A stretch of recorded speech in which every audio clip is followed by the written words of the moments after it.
This is the Tower of Monsters, a calamity that suddenly appeared in the world many years ago. Creatures poured out of it like bees from a hive. Helpless before such an overwhelming threat, humanity was pushed to the brink of extinction. With little hope left, a group of people known as the Progenitors emerged. They became the first generation of transcendents. They repelled the monster invasion and successfully destroyed the tower. Then humanity halted the monsters, securing victory. The heroes were revered as saviors of the world and upon death were buried in the sanctuary of the Progenitors. Several centuries have passed since that event. Minato Kanji, as a child, loved reading the tales about them in the sanctuary's library, like the one about the Blade Master who defeated 10,000 creatures with a single strike, or the mage who unlocked the secrets of magic and could cast any spell without uttering a word. The heroes in these legends were larger than life, and Minato dreamed of making his own mark in history, until one day, he received a sign. One of the marks that appears on all those chosen to become transcendents. He made a vow that one day he too would become a transcendent worthy of being remembered like the Progenitors. At least, that's what the boy thought. It is announced that the results have come out. Everyone celebrates passing the exam. However, not everyone actually succeeded, as Minato receives the message that he doesn't meet the requirements for approval. While the others cheer in joy, the boy is the only one sad in the room. Some of his classmates even ask if he can clean up the classroom so they can head out to celebrate. To become a transcendent, you only need to sign your name. That's how everyone jokes about the Hunter exam, but he failed it 3 years in a row. You can only take the exam 3 times, so this was his final chance. Now he will never become a hunter. Even though he passed the written exam with flying colors and increased his aura, he wonders what use the mark is if he can't graduate. To the boy, the symbol now feels no more useful than some foolish blood test. Crying, Minato feels it's all so unfair. What he wanted most was to be like the Progenitors. From the window, someone yells at him to hurry up because everyone is waiting at the school gate. He's not very excited, especially because he believes it should be him that everyone is admiring. The girls can't help but stare. So handsome is the new prodigy, and even the boys are impressed. Everyone is talking about the A-rank hunter Kaze Hizaki. Smiling, the young man apologizes for causing such a commotion. Minato's classmates are annoyed with him for taking so long and making the star of the moment wait. Casey says it's not very cool to treat the weak badly, which the boys grumble about. With an intimidating look, the hunter points out that, in case they hadn't noticed, there's a team of reporters behind him. One of the guys is amazed by the academy Casey graduated from and says he hopes the young man doesn't mind being followed around for the day. The man then asks what he thinks about using the photo of him slaying a dragon for the magazine cover, to which the hunter replies that it sounds like a good idea, though he doesn't think it looks that great. Right behind, Minato watches him. After all, the two entered together, but the other boy quickly became known as a genius, earning top scores in every subject. But that's not all. Casey is also the jerk who used to bully him, all throughout the time they were in the same class. Trembling, Minato wonders why he even has to be there while they're filming, as it's far too humiliating. One of the reporters asks who is next to him, and Hunter replies that he's an old friend, even though he doesn't know Minato's name, while another whispers something about him. Proudly, the school's star claims the boy was always getting into trouble and came to him for advice, saying he used to take time out to help him. He even says he helped him financially, which Minato does not appreciate at all. After all, Casey always stole his money and never gave him a single cent. This has definitely been the worst year of his life. Meanwhile, the reporters praise the hunter, saying he's perfect, both inside and out. With a smile, the liar says he won't disappoint anyone and that one day his name will go down in history as one of the great transcendents. Then the man says Minato is lucky to have Kaizai looking after him, and another adds that the boy should be grateful for everything. All that pressure makes the boy extremely nervous. Before he can say anything, the liar reminds him that he failed the exam. With an intimidating smile, he says it must be a terrible day for him and asks if it wouldn't be even worse to end it with an even lower score. But all that comes to the boy's mind is the humiliation he went through during that year. Minato is shaking heavily under the bully's intimidation. With camera flashes in his face, he says that Keize has been by his side and always thinks about those times, and says he feels nothing but gratitude for the rest of his life. As soon as he finishes, the hunter lets him go and says that's enough since they don't have much time. Keize invites them to see his trophies, which delights the whole crew. They don't even remember Minato's name and say it's not necessary to know it for the story after all.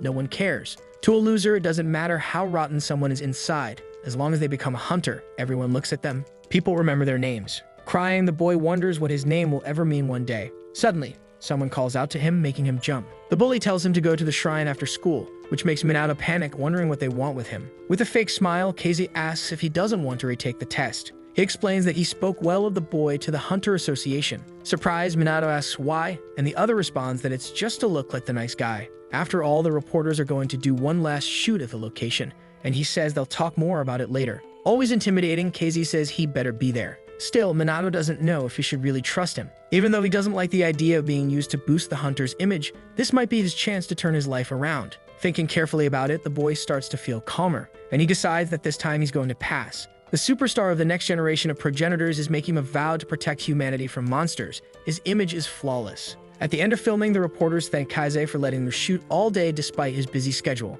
The hunter waits until everyone has left. Then he enters the shrine for what awaits him. He asks his lackeys if they found the entrance. Smiling, the boys reveal they did what he asked, and the superstar tells them to go in and grab the stuff. Suddenly, a voice comes from behind, asking what he thinks he's doing. Not even trying to hide it, he openly admits to his treasure hunt. Minato objects, saying it's robbery, and asks if he knows who's buried there. But the A-rank hunter asks who even cares about that. With great force, he stomps the ground, sending rocks flying. The superstar says they're just a bunch of old, moldy mummies. He claims they can make a fortune selling the items instead of letting them rot, and says he can't believe Minato actually believes in the progenitor nonsense. But those heroes were perfect, and once he wished to be like them. The boy remembers when he promised he'd be just like them. Thinking about it suddenly fills him with rage. He then charges forward to punch the bastard. But being perfect at everything, KZ dodges easily, and finds an opening to punch Minato right in the stomach, making him vomit his own vital fluids. The superstar asks if the boy forgot who he's talking to. Shaken, Minato thinks the blow he took could have killed him. His lackeys call out,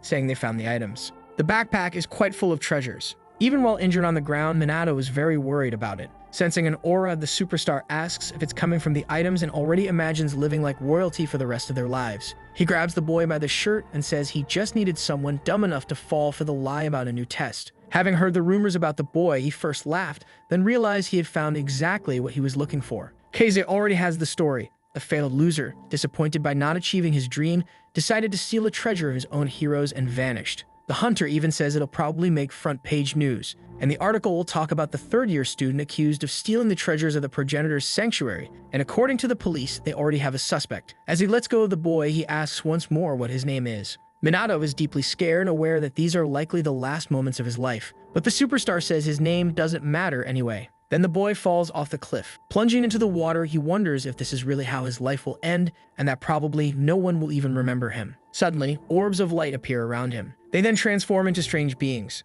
The strangers debate whether the boy could be the vessel they have been waiting for to fulfill their hopes. They finally introduce themselves, saying they are the spirits who rest in the progenitor's sanctuary. The boy's eyes widen at this revelation. He wonders what is going on, what all these lights and voices are, and if these really are the heroes. One of the spirits says that the mark he bears is the mark of the void, and though it holds no power of its own, it can contain any power within it. Then he asks Minato to choose a progenitor with whom to form a bond, explaining that each figure he sees is a supreme master of their domain. Like mages, martial artists, sword masters, spear fighters, and summoners, and whoever he chooses will grant him a power far beyond anything he could imagine. Once again, the spirit asks what power he desires, and Minato knows exactly what he wants. Tired of bullies like Kaze, he no longer wants to live in a world where anyone can push him around. The boy wishes for the greatest strength possible to erase all the humiliation he suffered throughout his life. The mage urges him to hurry and choose someone, and the loser boy decides he wants the power of all of them. The progenitors find his ambition extraordinary, though they fear it may not be possible, as even a strong vessel might not be able to contain them all. But, taking initiative for the first time at what he believes is the end of his life,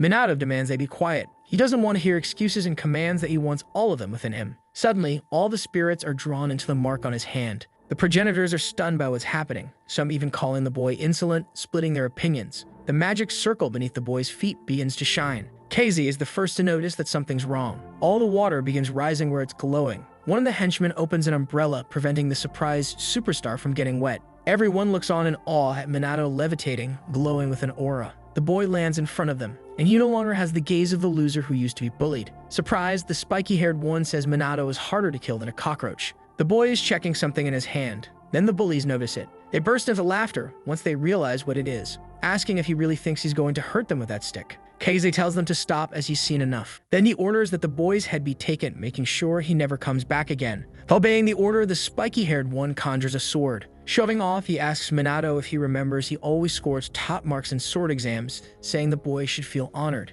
Unshaken, the ex-loser asks if he really believes that sword is from a true master of the blade. But without listening, the bully charges at him. Minato simply defends himself with his stick, and astonishingly, the swordsman is the one who ends up being sliced, along with his sword. Minato asks how one can tell it's the blade of a true swordsman, but the bully can't even utter a word, and the others stare, terrified at what just happened. Once more, the boy asks the same question. After all, he wants to know what made him think his sword is so special. But the big guy doesn't give him a chance, using his green magic known as the Gaze of Destruction and the legend of the second classroom of 7th grade. Bathed in a yellow aura, Minato points his finger and says he's way too slow, and he casts the spell Hadad. This shocks the bully. He wasn't supposed to be able to recite that. A brilliant explosion erupts. The big guy falls to the ground, scorched like a pig. KZ is left stunned that his opponent could stab a regular person with a twig and cast spells without even saying a word. It's almost like the legendary Blade Master who defeated 10,000 monsters with a single command, or the mage who unlocked the secrets of magic, casting spells without speaking. The Transcendents were larger than life, like characters from a fairy tale. Now those spirits reside within the body of Minato Kanji. In total, there are 106 of them. Minato remembers when the superstar said his name would go down in history as one of the great Transcendents. But now he says that name will not be remembered, because he has decided not to include it, and in the immortal legends, people will speak only of them. A blue aura illuminates the boy, giving him an even more powerful presence. It's all incredible to Minato, who can feel the spirits of the progenitors within him alongside the mark of the void. He feels them brimming with emotion. The voices of the heroes echo in his mind, one amazed at how many runes there are, another claiming he hasn't felt this free in centuries. Minato read the tales of the progenitors so many times that he memorized them all, but it's hard to believe these heroes are now inside him. He closes his eyes, feeling them, seeing them all together, smiling. But their expressions shift. They must decide who will take control of the boy's body. Then the swordsman calls to him, Raikiro Hinoki, who defeated 10,000 monsters with a single strike. The long-haired man smiles, saying it's a pleasure to know his reputation lives on even after so many years. After all, a legend never dies. He asks what the boy intends to do. Minato wonders if it's about the last bully, but the hero says no. Pointing toward the real issue, the swordsman asks what he's going to do about that. Then the chosen one seems to awaken, finally understanding the situation. As he walks, still nervous, Keize can't resist calling him a loser. The superstar draws his sword and asks how he dares to challenge an A-rank hunter, saying he'll teach him a lesson. But he doesn't get the chance to finish. He gets punched straight in the face. The blow is so powerful, it sends the bully flying. Without much emotion, Minato just wants him out of his way. A dark aura spills out from the backpack. The light grows even more intense. While Minato is still in awe, Raikiro smiles with pride. The city is in total chaos. A large three-headed black dog runs wild. The monster smashes through everything in its path. With a loud growl, it stops in front of a man. The heads snarl and huff menacingly, but the man leaps away, dodging the creature, and strikes it with crushing fall impact. Onlookers are stunned as Kurosage, an S-rank hunter, defeats an A-rank monster with a single blow. The man gives thanks and asks where Keize is, but then he remembers the superstar had mentioned in an interview, which is good for the guild's reputation. As he hands over the report, he notices something strange and wonders if it's some kind of monster. Where is this emergency coming from? Realizing something's wrong, he turns around in alarm. The boys are collapsing to the ground, and one of his companions asks what's going on. The pressure is so intense that even A and B class members can't remain standing. It makes him think this might be an S-rank monster requiring a massive scale attack. It's getting stronger and affecting everyone in its path. It's coming from the sanctuary of the progenitors. Meanwhile, Keize is lying on the ground. Something in front of him terrifies him. A sinister black creature with many eyes and tentacles is emerging from the backpack. Terrified, the superstar asks where the creature came from, and Minato explains that it's his fault for defiling the sanctuary of the progenitors. One of the tower's boss monsters had been sealed, was inside the items, things he stole with his lackeys. Raikiro explains that some monsters manage to cheat death using a hibernation ability. The dark thing before them is known as the Plague of Futility. It opens its dozens of eyes. Its rank is estimated to be S or even higher. The creature emits a toxic aura that wipes out people within a radius of several kilometers. Back in the day, it was as common as flies. Keize says he's getting out of there, but the swordsman, Minato, warns him that making a move will make the monster target him. Nothing escapes those eyes. The creature launches its tentacle, making the superstar scream in terror. His sword is shattered. It doesn't seem possible after all. He once defeated a dragon with that blade. The boy is infected by the monster's tentacle and has his life force drained. Indifferent, Minato says he tried to warn him. Then Raikiro calls out and asks what the boy thinks about giving him full control of his body. The swordsman says he's seen him in action and knows what the Hinoki-Sao sword can do, trying to tempt him while the others are busy settling in. Minato says he doesn't mind lending his body, and the long-haired man is relieved at how easy it is. However, the others won't let him get away with keeping the fresh, young vessel all to himself. But the real surprise comes when the boy says he'll lend his body to all of them. He even says he's going to surpass them all, no matter what it takes. To make that happen, he understands that he has to experience their full power for himself and asks them to show him everything they've got. Reichiro is tired of this little brat stepping in and taking advantage of the situation. The swordsman says they may have bitten off more than they can chew. He projects his performance through Minato as if he were a puppet master and the boy his marionette, and they're ready to dominate the battle. With swift spear movements, the monster is sliced, losing one of its tentacles.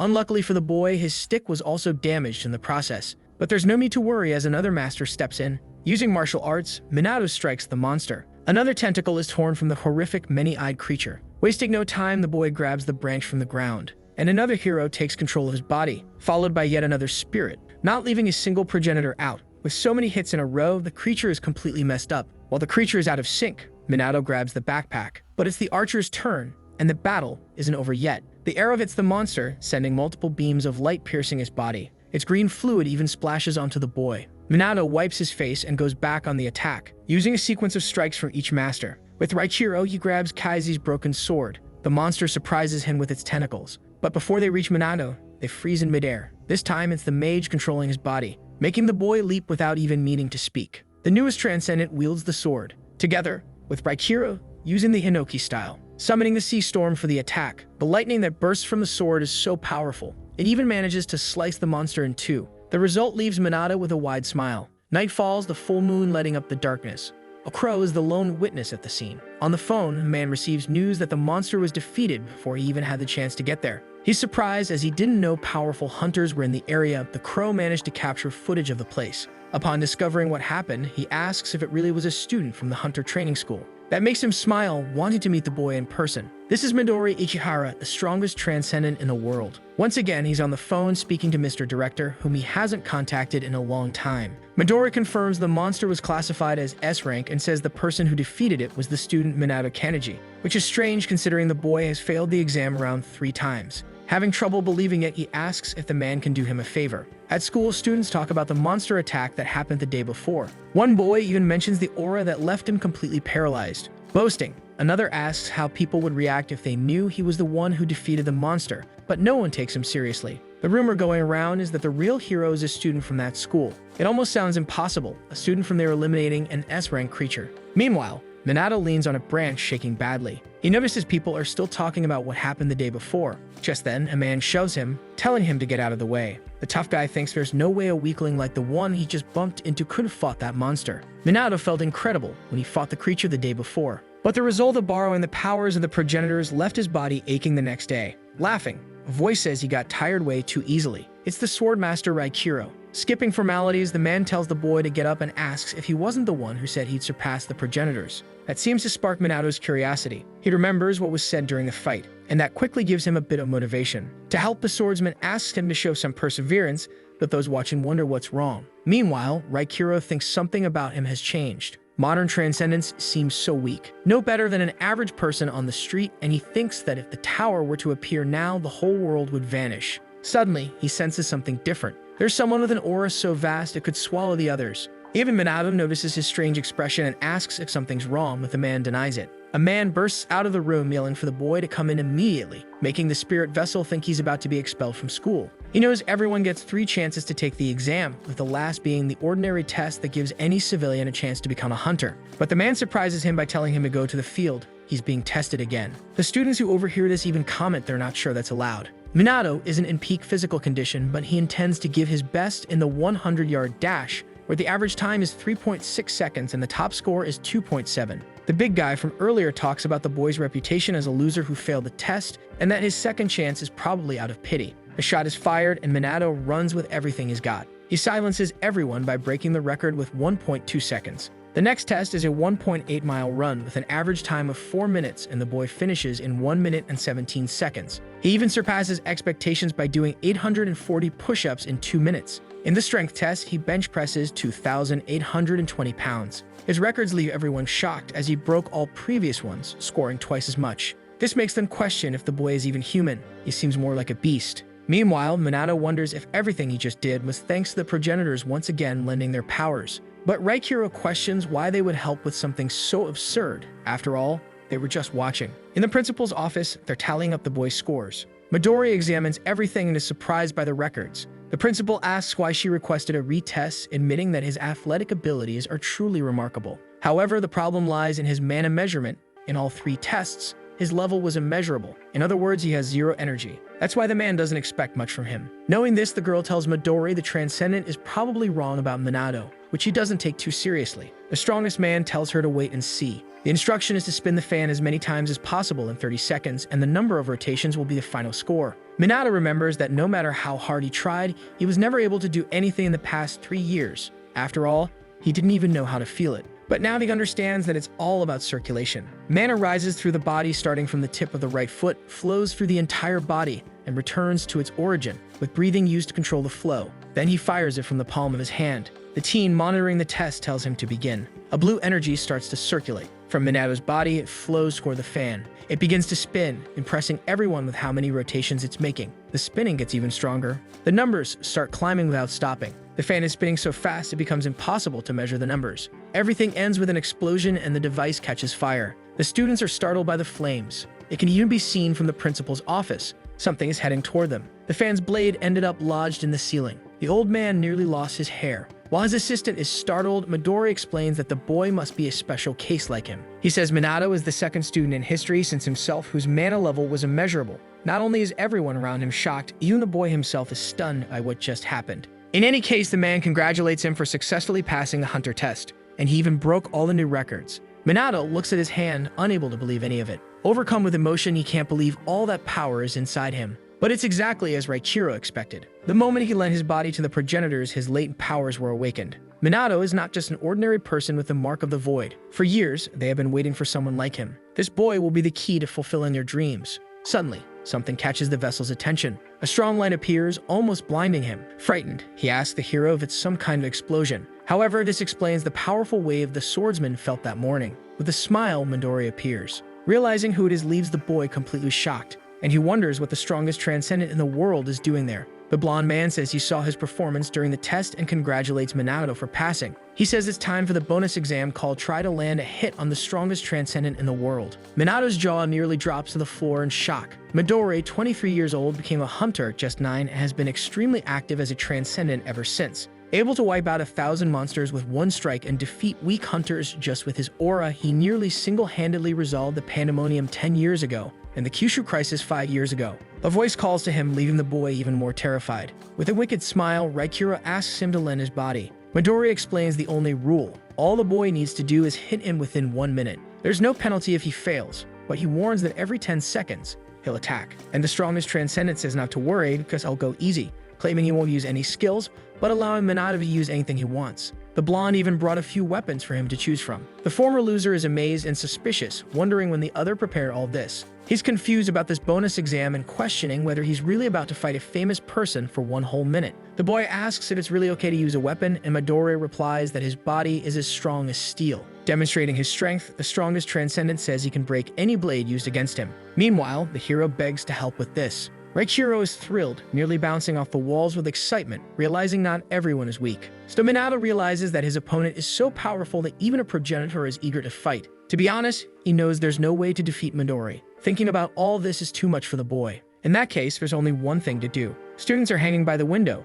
excited to see the duel about to begin. Meanwhile, the swordsman shouts for the boy to give him control of the body. Either way, Midori shows the timer on his phone, marking the start of the battle. The weapon Minato chooses is a sword. He runs in, ready to strike. Reichiro is terrified that the kid is doing this alone, thinking it's completely unfair. The boy knows it's totally reckless, but he wants to become a legend someday, and for that, he has to experience the power of a true fight. Despite his effort, he doesn't even manage to touch the opponent. Dodging every attack, Midori asks what social media the boy uses, since videos of the fight will be online soon. The others are amazed by the blonde's defense. He's doing it all without even looking up from his phone. Meanwhile, Minato tries with all his might to land a hit. To the strongest transcendent, the fight feels like child's play. The blade of the progenitor's vessel radiates mana. Although Midori is doing well, one of the students is actually impressed with Minato. Many would be exhausted after so many attacks. The boy shows no sign of slowing down. He keeps relentlessly seeking an opening, attacking with a diagonal strike, a horizontal split, even a shin attack. An audacious move aimed at the throat,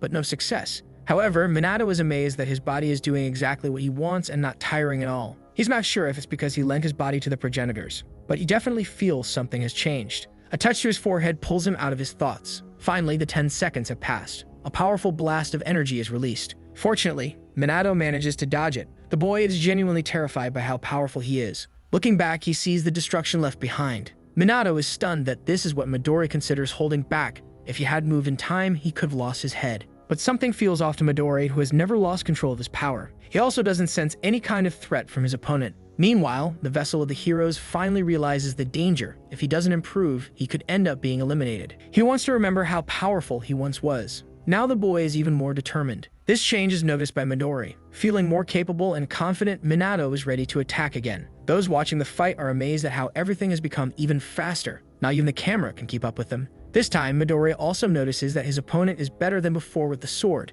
but he knows the boy was much faster when he defeated that grade 6 monster, which makes him wonder if Minato has a condition to activate his power, or if he's been faking it. Looking at the phone screen, he checks how much time is left. He's surprised there are still 41 seconds remaining in the fight. The blonde intends to be as gentle as possible. Once again, he makes that hand gesture, touching Minato square in the chest and launching his strike. With full force, the boy is thrown far back, crashing through a wall from the impact. The boy even spits out his own vital fluids. He can't believe this. He's actually fighting the strongest transcendent in the world, who hit him with just a direct attack. His former self would have been taken out by that hit, so this is all absolutely incredible. But he knows he's still not good enough to pass Midori's test yet, so he's going to keep trying his best for the rest of the exam. He walks past Midori, who doesn't even react. This makes him stop, puzzled by the blonde's behavior. Midori apologizes and says he's seen enough, with 30 seconds still left. With a single blow, he hits Minato in the back of the neck. That's the end for him. Midori knows the boy is talented, but not enough to be like him. He didn't see any of the power the boy displayed against the S-rank monster.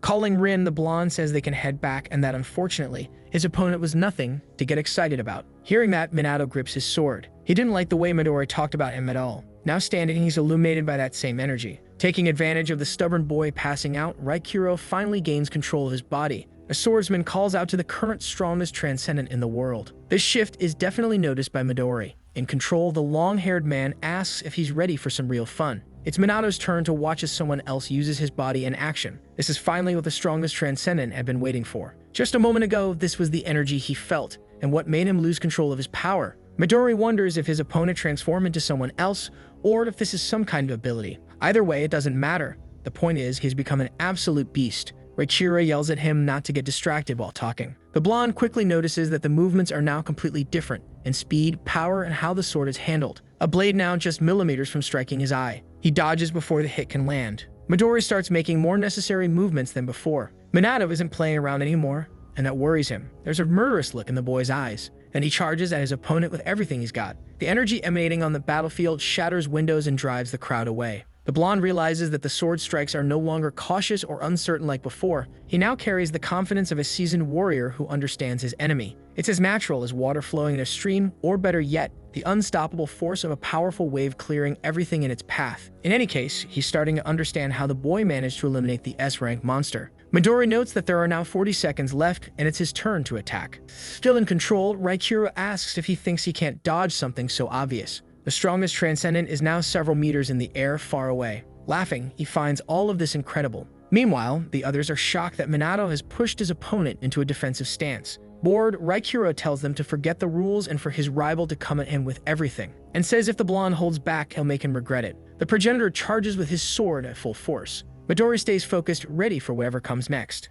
An unidentified object is thrown and lands near the pile of weapons, causing every item to levitate. The swordsman looks up, realizing what's happening. In the middle of the storm of weapons stands Midori. With his weapon, the blonde is going all in. And that's exactly what the madman Raikuro wanted. The two collide in a blur that spectators can't quite understand, though they find it incredible. The battle takes place midair. This is undoubtedly the most grand and exciting fight the two have ever had. Raikuro is fully alert. Another Progenitor is impressed that the boy is keeping up with him, and everyone else envies not being in the long-haired one's place. Minato's body isn't strong enough to fully withstand the swordsman's power. Noticing this, the old man considers helping, but they ask him to stay put. Otherwise, he'll just get in the way. Meanwhile, the mage is the only one who seems truly concerned about the real Minato watching the fight. Raikuro performs strikes like diagonal slashes and uppercuts. He moves with his wrist. The man teaches him to swing upward followed by an uppercut, and shift the center of gravity forward. All of this results in the blade shattering into multiple pieces. The swordsman laments the loss of his sword. Meanwhile, Midori finds it impressive. It's getting him excited. He announces that there are only 10 seconds left and asks what the boy intends to do. Suddenly, Raikuro jumps out of the arena.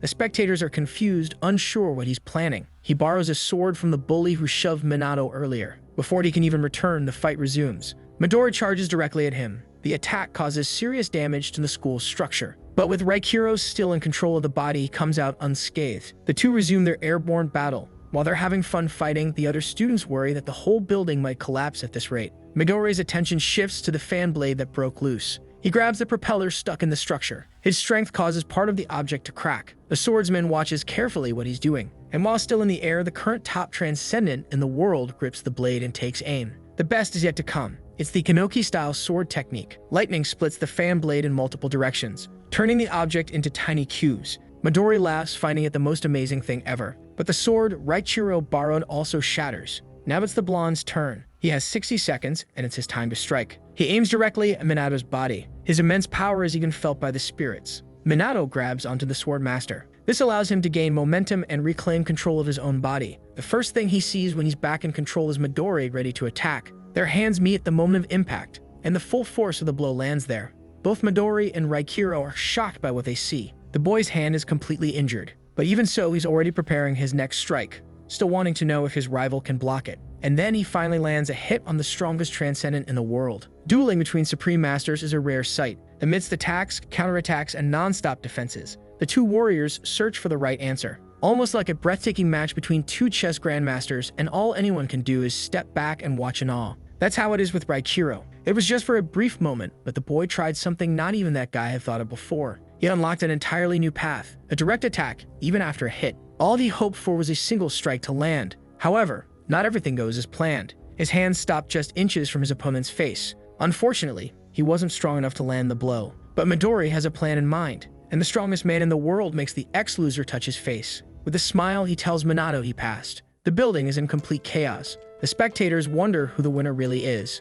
Midori calls out to his assistant. Rin asks where they're going, and the blonde explains that the boy passed, asking if she can heal his arm. The students are shocked to hear that Minato actually passed the test. Realizing that he really did land a hit on Midori, they all cheer. Meanwhile, the assistant tells him not to move as she's healing his arm. With a kind smile, Rin congratulates him for passing. More at ease, he thanks her for both that and the healing, until he realizes what she really said, suddenly sitting up in alarm to understand what's going on. Midori himself asks if he doesn't remember, saying he's offended by that. He says maybe he gave a few bonus points, but either way, the boy passed. The blonde praises the combos in the middle of the fight, but Minato knows it was all Raikiro. However, what really surprised Midori was when the boy managed to dodge his final attack. To him, that was particularly impressive, and he says the boy should be proud of himself. Impressed by the words, the host of the Progenitors thanks him. There is something Minato wants to know, so he asks if he gets anything for passing the test. Even Rin waits for the blonde's answer. Midori seems caught off guard by his own plan. Minato waits for his response. They look toward the destroyed room, and soon night falls.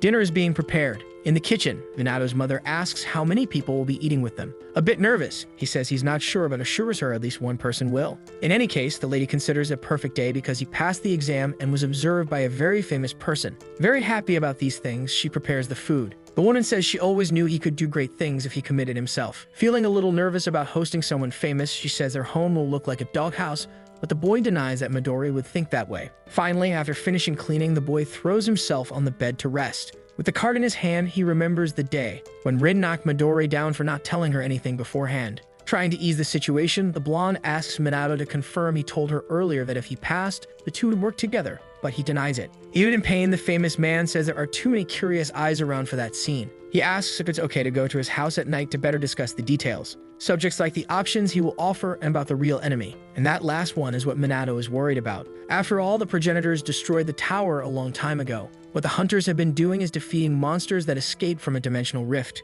He thought that was all and wonders if they do more than that. A voice calls Minato several times until it startles him. It's Raikiro who called him. Everyone else is there too, which worries the body borrower, who asks if something is wrong. The swordsman says they have finished the discussion. Startled, Minato asks if they were deciding who will take care of his body. That's exactly what the discussion was about. Nervous, the boy waits for what he has to say. However, he stands up saying he believes Midori has already arrived. When he gets downstairs, everything is dark and silent. Something catches the boy's attention. He yells for his mother, who is lying on the floor. Once again, the boy calls out to her. Minato rushes to reach her, sensing there is someone in the house. He notices it out of the corner of his eye. The person is messing with the food, grabbing some and putting it in their mouth. The figure complains that it's garbage, it tastes so bad. He tells Minato he's going to teach his mother a lesson so she can learn to serve better quality meat to guests. The boy asks what was done to his mother, but the intruder tells him to watch what he says. Introducing himself as Goro Haitani, an S-rank hunter who is there to take him and says he works with Midori. Then he tells the boy to hurry and grab his things so they can go to headquarters.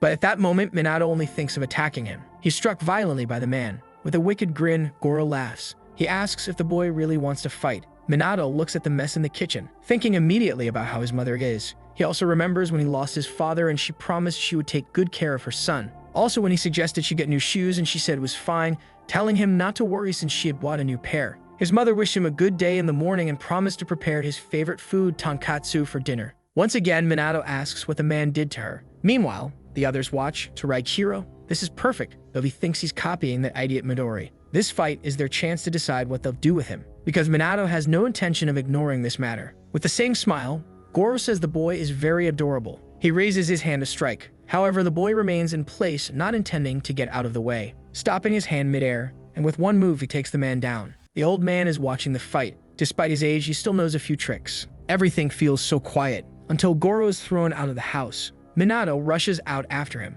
The man is startled, wondering if that move was some kind of Hapkido technique. Having seen the video of the fight with Midori, he thought the boy only had a powerful aura and sword skills. He has to admit, the kid is stronger than an A-rank hunter like Kaisei. Impatient, Minato demands an answer to his question. The boy wants to know what he did to his mother. The woman appears to be affected by some strange substance, but Goro simply says that, judging by his tone, the boy must already know. He poisoned her for getting in the way and put her to sleep. He adds that if the brat is lucky, the woman might only have some mild side effects once she recovers. But Minato says he didn't understand any of that. Shocked, the lanky man asks what he means. The boy asks why he would hurt the family of someone who's supposed to be his comrade. That makes Goro laugh as if he just heard the funniest joke in the world. Calling him an idiot, the man tries to land a blow, but the boy manages to dodge just in time. The man denies being anyone's comrade. He says he's just a polite, obedient puppet who will do whatever they say, and that the only way to make a weakling listen is to take someone important as a hostage. Minato keeps dodging the attacks, but in the middle of the fight,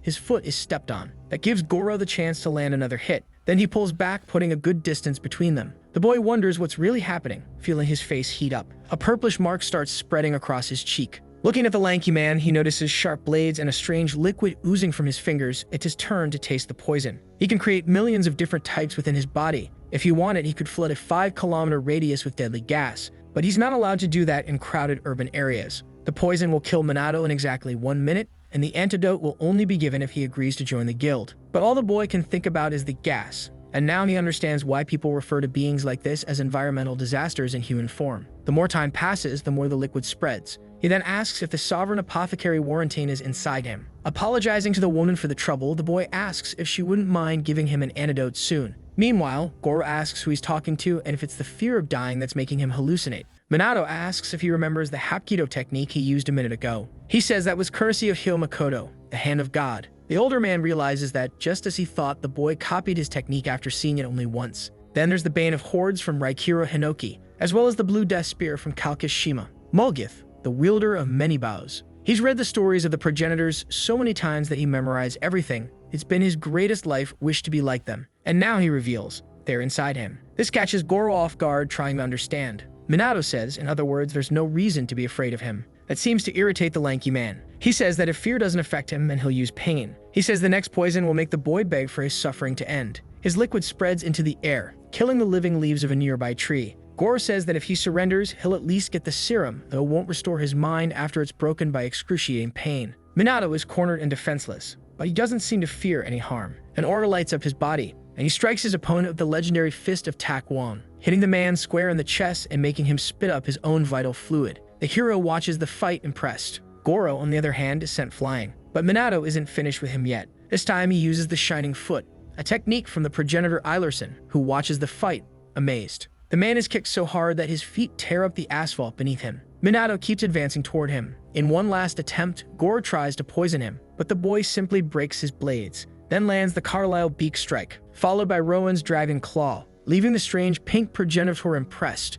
Grabbing him, the boy uses the Upruder, this time a technique from Lilac. That move sends the man spinning into the air like a top. Goro has no idea what just happened. After all, when he attacks someone with his poison, they usually become terrified and disoriented from fear as it damages the neural system, leaving them unable to move. He wonders how it was possible to break free from that. Now it's the Mage of Truth's turn. Minato's finger lights up with golden lightning and he casts Molestius Silentius. As he conjures, the lightning becomes even larger, striking its target. The progenitors watch everything, impressed. Then Raikiro asks if they really saw that. That day when they eliminated Technomatora, they had only lent their powers once, and yet he copied it, including the physics and magical abilities, and he's not even sure if that's because of the Mark of the Void. But in that case, the swordsman finds it all very exciting. He says they must do everything they can to help the boy. After all, they are the progenitors. If they work together and teach him everything, Minato could become the greatest transcendent that has ever existed. The boys run between the buildings. They know that right now 15 other guilds are on their way to recruit the boy who fought Midori Ichihara,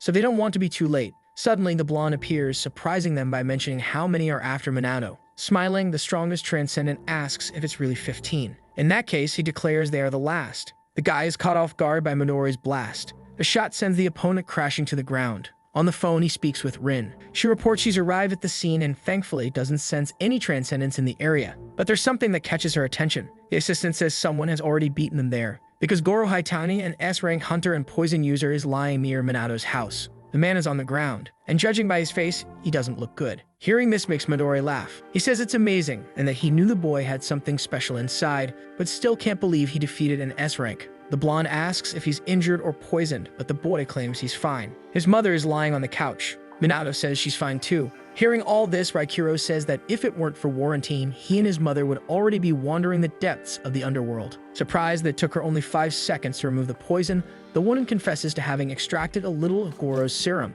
Midori apologizes for the delay and says many guilds are after him after watching the video of the fight. Minato asks if Goro lied about them being partners, and the blonde says many use that tactic to manipulate others. The strongest transcendent asks his assistant if she's done, and she confirms. Rin has restored the walls and the fence. With that, he declares they should come in and talk. Midori says they need to have a conversation about Minato's future. A new day begins. His mother asks if he's packed everything, and he confirms. She's still worried about his future. The night before, Midori said he wanted to recruit Minato. With a smile, the blonde said the boy has great potential, and with his guidance, he'll become an excellent hunter. That excites the progenitor's vessel, who says he was discovered as a talent by Midori Ichihara. But that only brought his mother to tears. For the farewell, the woman prepared breakfast for him in a disposable container so he wouldn't need to bring anything back. Minato's expression is somber. She asked if her son would be exposed to many dangers. Being completely honest, Midori confirms her suspicion. The woman says her son has always admired the legendary progenitors and that this has been his main motivation to become a hunter. Feeling deeply honored to have raised him as a mother, she's also worried for his safety. Midori says this job involves countless dangers, some impossible to predict. But he assures her he will train Minato to be a powerful and skilled warrior, like the progenitors he always looks up to. The mother's eyes fill with emotion. Then she thanks him for what he's doing for her son. In the car, Rin asks if he's sure he can keep that promise. After all, no one can predict the future. Through the rearview mirror, he watches the interaction between mother and son. The woman gives Minato advice like not sleeping on a full stomach and remembering to separate colored clothes when washing. With that, Midori says he'll keep his word as best as he can. Either way, it's time to go. Looking back with a gentle smile, Minato asks his mother to take care of herself. And so the woman watches her son depart. Then she calls out to him. The mother asks him to come home for New Year's. With teary eyes, he looks back at her. At last, Minato sets off the new phase of his life. But then Midori asks if he's really ready to go, and the boy confirms. The vessel of the progenitors says that if he looks at his mother one more time, he might be afraid of changing his mind. Since it's a long trip, the blonde tells him to relax, either by eating something or getting some sleep. Minato looks at the bag his mother gave him. Inside is his packed lunch. He opens the container holding his food. His eyes shine with emotion. It's his favorite meal. On top of that, his mother wrote him a note wishing him good luck. Remembering everything they've been through together, he thanks her for everything. While eating, the boy cries, moved by how delicious the food is. Rin seems like a serious and indifferent person. Meanwhile, Midori relaxes in the passenger seat, and so each of them enjoys the trip. It's quite sunny in the mountains. Looking out the window, Minato asks what place this is. With a smile, Midori welcomes him. This is a special state agency to which very few transcendents belong. It's called the Counter Prophecy Unit, or CPU, and once again, he welcomes him to the headquarters. Minato gets curious about the name of the place. From a window, someone watches them. The man announces that the new arrival has finally come. It's the new person now joining them. The woman with the teacup asks if they have a new teammate. The boy says it's always exciting to have fresh blood. The redhead just wants to see for himself if this person will truly become a partner to them, because only time will tell if he's truly worthy of belonging to the Counter Prophecy Unit. This is Minato's new challenge.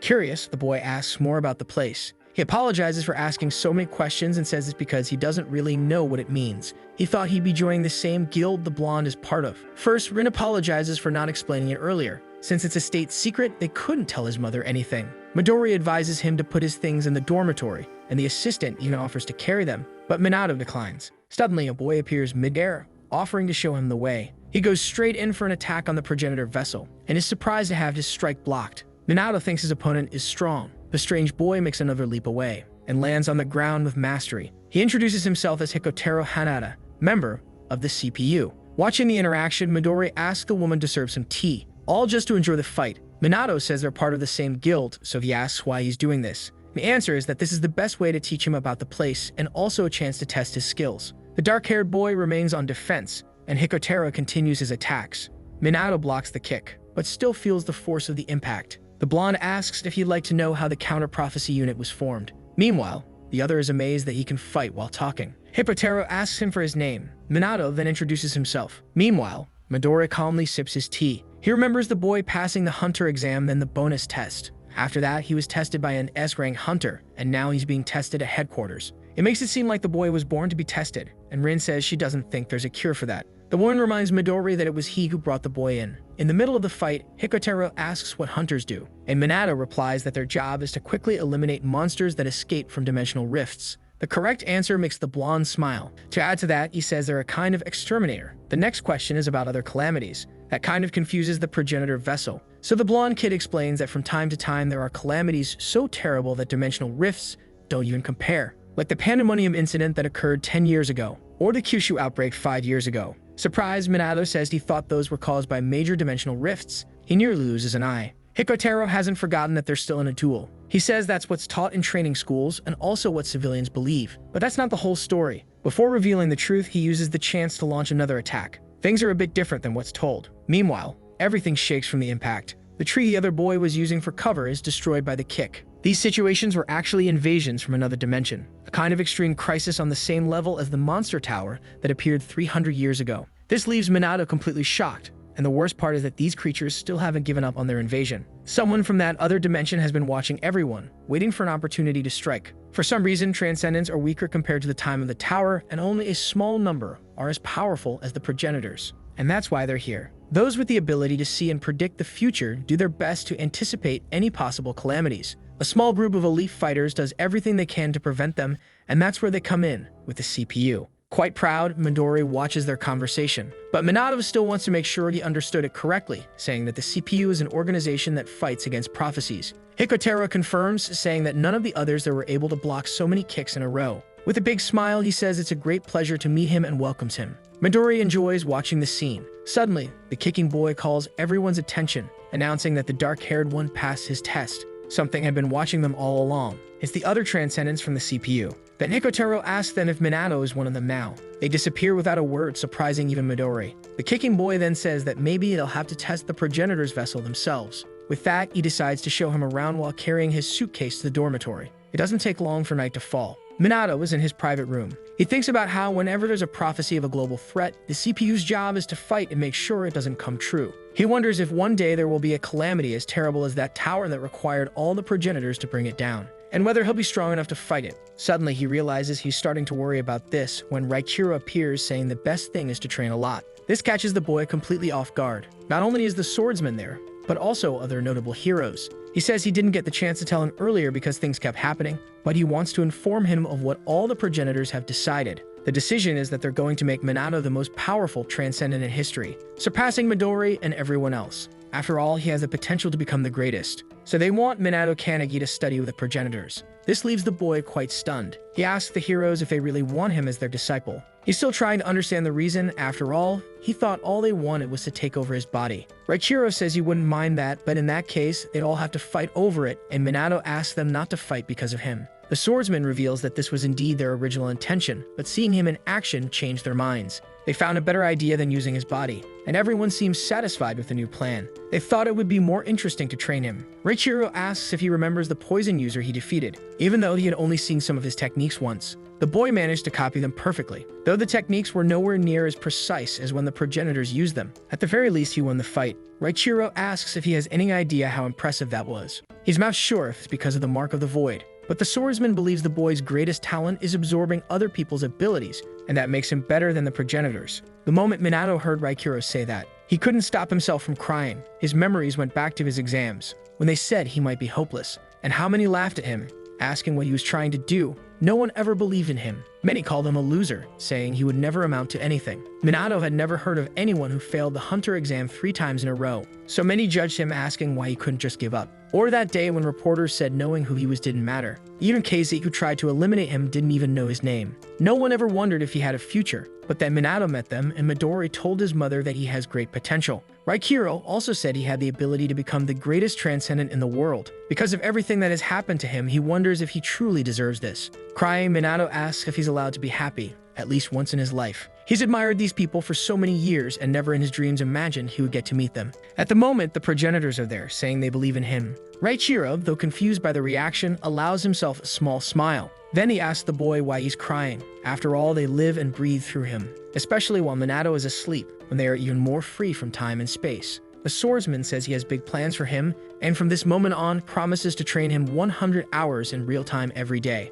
During the day, the boy will help the CPU fight against prophecy. But during the night, things will be different, because the progenitors will train him while he sleeps. From that moment forward, Minato will have no more rest. Raikiro assumes he's already ready for that. The boy reflects on the words. Still shedding tears, he agrees. He's completely honored to learn from all of them. This small meeting takes place at night, and soon morning arrives. Keiko is trying to pick up on the sounds around him. Soon the noise of footsteps is heard. With a smile, he turns to greet the person. Minato wishes him good morning, and he quickly notices how tired the dark-haired boy looks. The vessel of the progenitors says it's because he's still adjusting, and the blonde laughs, saying his first day was the same. But Hiko senses something more. He notices a faint aura around the boy. Then his eyes widen in realization. The blonde tries another one of his kicks, but Minato simply dodges it and spits. With a smile, the former loser asks for a moment since he hasn't fully woken up yet, saying he'll see him in the hall. Heiko is left very confused by it all, finding it strange because his kick was faster than the day before. Everyone gathers for breakfast in the CPU's dining hall. Together with Minato, the blonde kid is happy to see one of the good spots is free. But there's someone else already at the table. Being polite, he asks if the girl would mind them joining her. She keeps eating and Hiko sits down, telling the boy beside him to do the same. Soon Minato remembers that this woman is one of the people the kicking boy mentioned. Finally, she speaks and says he must be the new kid, and he gets the feeling she's not happy to see him. But with a smile, the former loser introduces himself. However, she says she doesn't care and doesn't want to know his name. Pointing her fork at him threateningly, she says she'll call him by name when he proves his worth. It's time for training and soon they'll be handling a prophecy. And she declares that Minato will be involved too. In 1945, the first prophecy book was discovered in Antarctica. It was buried under almost 3 kilometers of ice.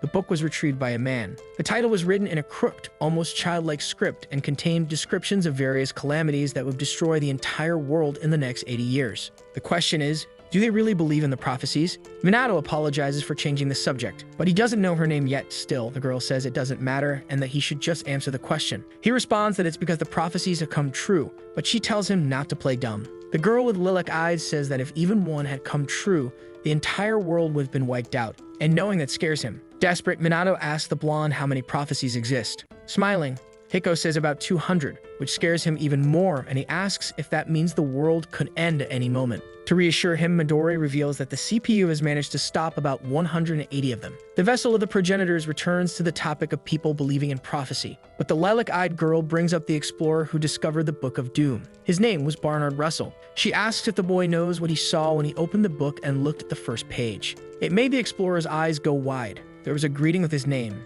as well as detailed information about how he would find the book. In the city of Sumida, Tokyo, there's a medium-sized dimensional rift. The lilac-eyed girl approaches as police officers ask her to step back from the restricted area, but none of them obey the authorities' orders. Then the girl talks about the Third World War, the dark side of the moon, the biological attack, the giant flying tree, all events with disaster potential that were resolved by high-ranking transcendents. Midori, in fact, recently took care of the pandemonium incident. In any case, the Book of Doom isn't the only prophecy book in existence, leading to the conclusion that there are all kinds. To gather, analyze, and resolve them, the counter-prophecy unit was created and exists to this very day. There's a job system with 4 risk levels, starting from level 1, which covers local neighborhood threats, up to emergency level involving global annihilation. Minato asks if they're going to the rift to stop another prophecy, and the girl confirms, saying it's normal for CPU members. Sensing their approach, the man in the suit alerts Kurasoji, and Yu believes these unknown people are just civilians. The man tells them to stay back due to the gravity of the situation. The girl quickly explains they're dealing with a level 3 prophecy of medium size. She says it's written in the Golden Poetry Anthology, a 3rd-class prophecy book. Then the girl says, as the rift opens, This leaves everyone startled, not understanding what's happening. Immediately, A-rank monsters emerge from it. Kurosagi gets into combat stance. The man fires the first barrage. However, the humanoid wolves are already causing major destruction. He realizes this might be too difficult for B and C rank members to handle, and besides that, he has a bad feeling about the energy. To make things worse, the boss monster is about to come out. The man then looks at the strangers. In his eyes, they seem very calm. Kurosagi says there's no reason for civilians to be there. Ignoring him, the girl summons Trismegistus. A liquid metal forms around her hand, and then transforms into several blades. The wolves begin attacking people, but they are quickly impaled by her spears. Not a single monster is left standing after her attack. It's time for the yellow lightning. Heiko immediately kicks everyone in his path. Impressed, Kurosagi wonders who these people are. They seem more powerful than him, and he's an S-rank hunter. Then the purple-eyed girl says that at the moment, he is the civilian, not them. The man notices the marks, suspecting they're from a government organization. Suddenly, huge claws and even more terrifying eyes than those of the smaller evil wolves emerge from the rift. Even they realize this is a big problem. This creature is at least an S-rank monster. It's the wild beast, Gilliorno. As they charge forward, Kurosagi, terrified, tells them to be careful. Each one attacks the monster from a different side. However, Heiko realizes his kicks aren't working on the creature. He believes it's wearing armor resistant to physical attacks. Gilliorno targets the girl. She uses her liquid to shield herself. Suddenly, Minato appears in front of her. The boy is surrounded by that powerful aura, and he uses only his hand to stop the giant wolf. The creature tries to push through with brute force, but every attempt to advance just causes damage to its armor. A powerful explosion occurs. The scene of the fight leaves everyone amazed. It was a close-range strike, and Hiko says, that's pretty much how it's done. The blonde boy wonders how Minato managed to defeat an S-rank monster with just one blow, even though he sensed something different that morning. Then he realizes the boy has become almost unbelievably stronger than the day before. But the purple-eyed girl breaks the mood and tells Minato he could have said what he was going to do first. The boy knows that when facing a physically resistant opponent, one must gather energy and destroy them from the inside. He learned this technique the night before with Takwam, the legendary fist. Fist strike is the most basic type of punch technique. Minato still can't believe it came in handy so soon. Stopping his thoughts, he turns to the girl. Then he asks if she wouldn't mind sharing her name now, saying it's easier to ask for help when they're inside. And she introduces herself to the new guy as Akane Shinomiya. Without wasting time, Heiko continues his kicks. The other wolves suffer from the liquid expelled by the purple-eyed girl. She then uses Mercurius Reject. Seeing the devastation, the blonde boy says Minato was right. Akane agrees too, realizing that attacking the creatures from the inside is more effective. Then she calls the new guy. It's time to end it. Kurosagi thinks this is madness. After all, inside the rift is another dimension, and he thinks it's the kind of decision only a fool would make. But Minato immediately agrees with the idea, and they enter that broken fragment of another world. The man stays frozen, looking like a fool. He's never seen anyone like those three, assuming they really are part of the secret organization he heard rumors about. More giant wolves appear to attack. Akane notices they're the same as the ones that came out of the rift. She's tired of dealing with these things. She fires her Mercury in all directions, transforming it into spears. Watching that, Minato is impressed by the girl's abilities, and the blonde boy explains that she's stronger when it comes to wide-area damage attacks. An even bigger armored wolf appears. She calls for Hiko, who quickly comes to lend a hand.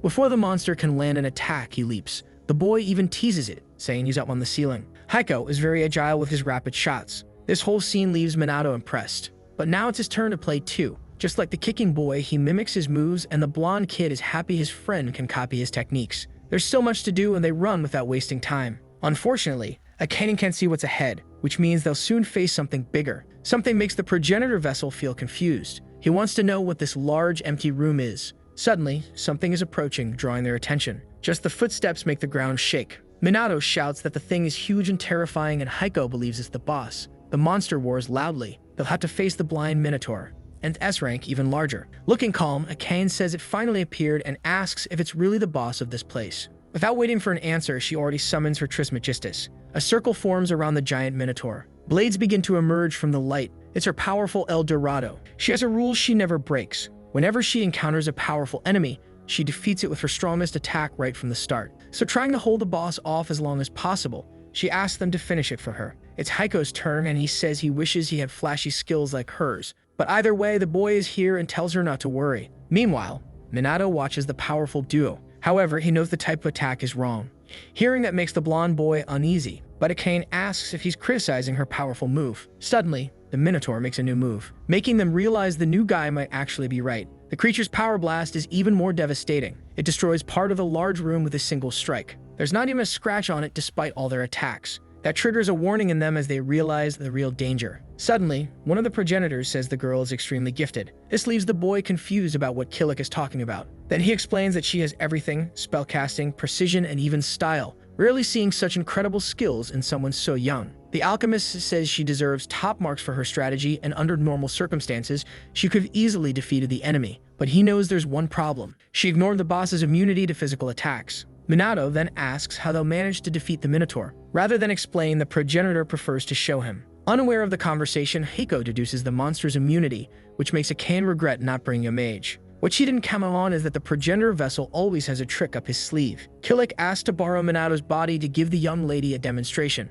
Mercurius is launched with even more power. The liquid sticks to the monster, keeping it in place. That gives the lilac-eyed girl chills from the display. She demands that Minato explain how the hell he used her ability, but then wants to know what the boy is trying to do. Calling her a fool is the alchemist in control, and he says physical attacks don't work. He explains it's the result of being overly specialized in just one thing. She still has much to learn. He also says a true alchemist must be able to distinguish between the three states of matter and use them properly. With Mercury under his command, he makes the monster heat up as if it were being boiled in a pot. Killick is attacking with heat instead of physical force, and he's making the liquid boil. Thinking it's still Minato, the girl can't believe he can control temperature so easily. Meanwhile, the alchemist tells his student that he's extremely impressed by Akane and would like to make her his disciple. The monster collapses to the ground. Its mission was to carry out the Grade 3 prophecy described in the Golden Poetry Anthology. Minato deserves congratulations for defeating the blind Minotaur boss. The mission is finally complete. Despite the celebration, Akane can't believe what just happened. After all, Transcendents are only supposed to specialize in the techniques of whatever mark they have. She thought Minato was like Hiko. While she's lost in thought, the boy extends his hand. With a smile, he says his name again and asks Akane Shinomiya to remember it. It feels like an insult, which irritates her. The only option left is for her to accept it. Seeing the scene makes Hiko happy that his partner has accepted the new guy as a member of the CPU. Kurosagi and his team remain outside until one of them notices the rift is closing. They want to understand what's happening. Suddenly, Minato emerges from the rift. Heko is the next to come out, and the ex-loser tries to help the girl out as well. Everyone around looks on in amazement that they survived. The rift keeps closing, and now all that's left is to report the end of the mission. Someone calls out to Minato. It's Kurosagi, who thanks him for saving him and his team. The man is curious to know who they are and what happened inside the rift, though he believes they don't have clearance to talk about it. Akane steps forward and says that when he writes the mission report, all he has to do is draw the symbols. That way, no one will ask questions. He agrees and says he'll get in touch if it happens again. But the purple-eyed girl tells him not to worry. It's something extremely rare. She makes it clear they won't be seen again and that Kurosagi and his men can go back to their normal lives. The man laughs, realizing that they're the civilians here. On May 11, in a cave village within Im Prefecture, a red lightning bolt shoots by at high speed. Something very strange is happening there. Back at the CPU headquarters, Akane mentions they need to write the report, but Hiko informs them they've been summoned to the research lab. Arriving at conference room 3, it appears empty. They notice something feels off. There are two people in the room, and the redhead calls out to Akane. He wants to know why they took so long. After all, it was just a level 3 mission. Minato quickly remembers he was one of the members observing him that day. Heko tells the redhead to take it easy. After all, he's not the leader here. Getting straight to the point, he asks the director why they were called. Kuri, however, asks them to look at a photo received from the interpretation team. Akane is the first to ask if the strange object is a lump of coal. Then he reveals it's actually a prophecy book. It was found near a volcano, which made it very difficult to decipher. Curious, Minato asks how someone managed to do it. The man says it's thanks to recent AI technology that successfully decoded part of the text.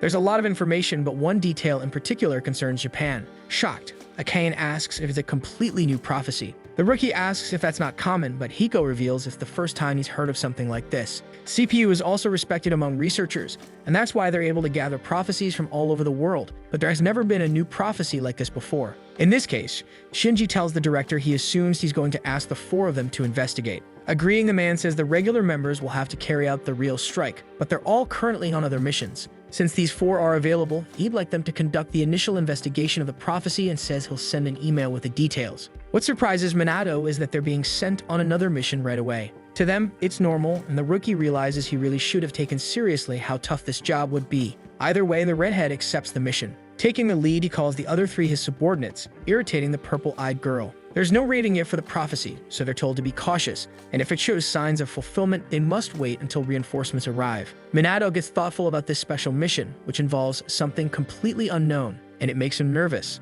Shinji tells them to rest so they don't mess up the mission, but Akane fires back that he's not the boss and she doesn't need sleep. But the rookie disagrees, saying he's going to close his eyes for a few minutes. Even Hiko agrees with the idea. Their sleep is Akane's defeat. Still resisting, she says she's not going to sleep. But it doesn't take long for the girl to lose the battle. Suddenly, someone yells her name and Akane wakes up alarmed, insisting she didn't sleep. She gets mad at Minato for not waking her up, but the rookie tells her to look around. There's something much stranger going on. Confused, she asks what he means. Strange scarlet columns are all over the place. Hiko says, this is very serious. He says it won't be long before the prophecy becomes reality. Akane says this is the largest magic circle she's ever seen, and that the columns must contain the remains of the 23 villagers mentioned in the report. Shinji finds it similar to the case of the vanished apartment in Wakayama Prefecture, where a hole to another dimension nearly opened. Suddenly, the columns begin to glow. Noticing this, Akane declares there's no time to waste. Hiko asks what the plan is. Grabbing his weapon, Shinji declares that they're obviously going to stop the prophecy. Then Akane reminds him of what the director said. Behind him, a surge of energy startles them. As always, the powerful aura comes from Minato. With a smile, the boy asks if they're ready to begin. The lilac-eyed girl is impressed. Hiko notices that he's stronger than he was in the morning. Seeing this, Shinji says there's no reason to wait. Leaping forward, he tells them to follow him. Akane doesn't waste time complaining that he's not the leader. The columns are emitting an even stronger light. Then the mage says it's been a while since she smelled that scent. Raichiro agrees, though they had sensed it a few times while alive. From a tombstone, a red light emerges.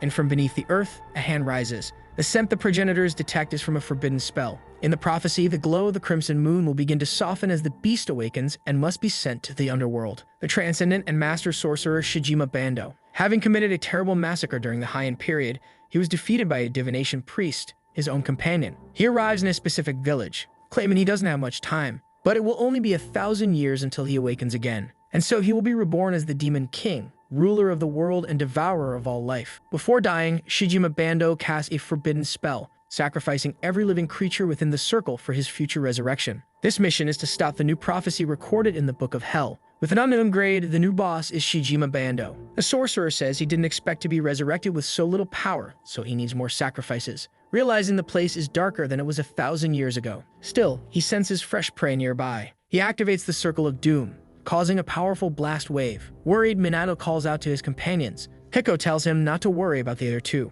It's the new guy who warns them about the danger beneath. Neither of them had noticed before. But from a magic circle, hands are emerging, capturing them with the Snare of the Dead ability. Trapped, they wonder how the enemy is able to use so many abilities in a row without any delay. The sorcerer is powerful, and it's going to be hard to defeat him. Out of the corner of his eye, Shijima notices something. Minato tries to strike him, but he dodges quickly. The boy attempts the same attack as Hiko, but fails, and the sorcerer says he sees talent in him, but claims it hasn't been properly developed and traps the boy in his circle. A strong flash of light begins. However, the boss realizes something is wrong. Minato easily escapes his trap, using Hadad, one of the first moves he learned. Even so, the sorcerer tries to defend himself. The boy ends up suspended in the air. For Shijima, it wasn't bad at all. But either way, Shinji is ready to take advantage of the moment. Silently, he grabs his dagger and catches the boss off guard with a Marigold Blast ability. The redhead was determined in his strike. However, Shijima dodges and laughs, claiming it's a waste. He finds all of this amusing, but the boy had already guessed it would take more than that to bring him down. So he uses the Autumn Thistle's ability. Amused, the boss says it almost looks like it's raining, deducing that the ability breaks sword beams into multiple rays. Shinji manages to hold his defense against the strike, which impresses the sorcerer, who admits he truly is strong. Meanwhile, Minato is watching and wonders just how strong this guy is. After all, he's completely different from anyone he's fought before, and he feels stronger than the progenitors or even Midori, which makes the boy wonder what he should do. Someone calls his name, making him remember his companions, who are being freed. Akane tells him not to just stand there. Meanwhile, Shijima Bando demands they stay out of his way. He creates several different magic circles. From them emerge creatures, ravenous bone spirits. But that's not enough to stop them. Still, it didn't succeed. Each of these beings is powerful, even stronger than the Minotaur. And to make things worse, there are 3 of them. Minato's hand is glowing. His expression is filled with confidence. Returning to the fight, Shijima says the poor boy is now alone. But apparently, the redhead doesn't need help as he lands his first cut. So he makes it clear that's the last thing he needs. But suddenly, he's told to step back. He can handle this alone. The redheaded says the only thing in this world you can count on is your own strength. Laughing, the boss agrees with that.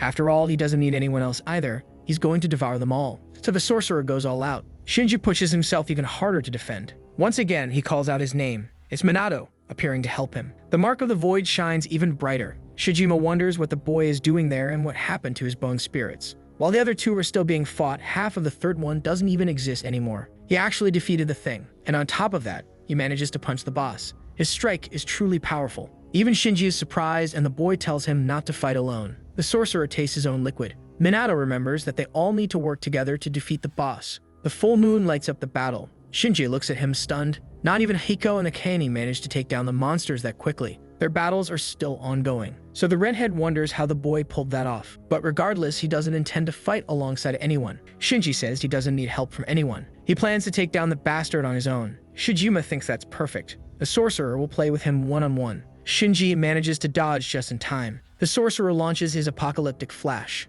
As a result, Minato is thrown far away, and Shijima laughs gleefully at that. At that moment, Shinji takes the opportunity to strike again. Part of the area is devastated by the boss's power, and Minato appears to have taken a lot of damage. He's still recovering from what happened. Suddenly, he's in another place and asks why. Raikiro explains that he blacked out for a moment, so they took the opportunity to summon him. Minato tries to say something, but is stopped by the pain. Either way, it's not time for talk. He wants to return to the battle, but they want the boy to stop. That takes him by surprise. Outside, the fight continues. Shijima confesses that he and the redhead think the same way, which worries Shijin, because he knows he's not strong enough to defeat him. And the sorcerer says he's right not to drag anyone else into it. That's why he'll devour them alone. The boss unleashes even more powerful attacks. This becomes harder for the swordsman. He tries to enhance his blade, then attempts another strike against the opponent. Shijima says he hasn't had this much fun in centuries. Shinji is giving it everything he's got. Meanwhile, Raikiro explains that the redhead is above Hiko and a cannon, but still nothing like the sorcerer. That's why the boy has no chance at the moment.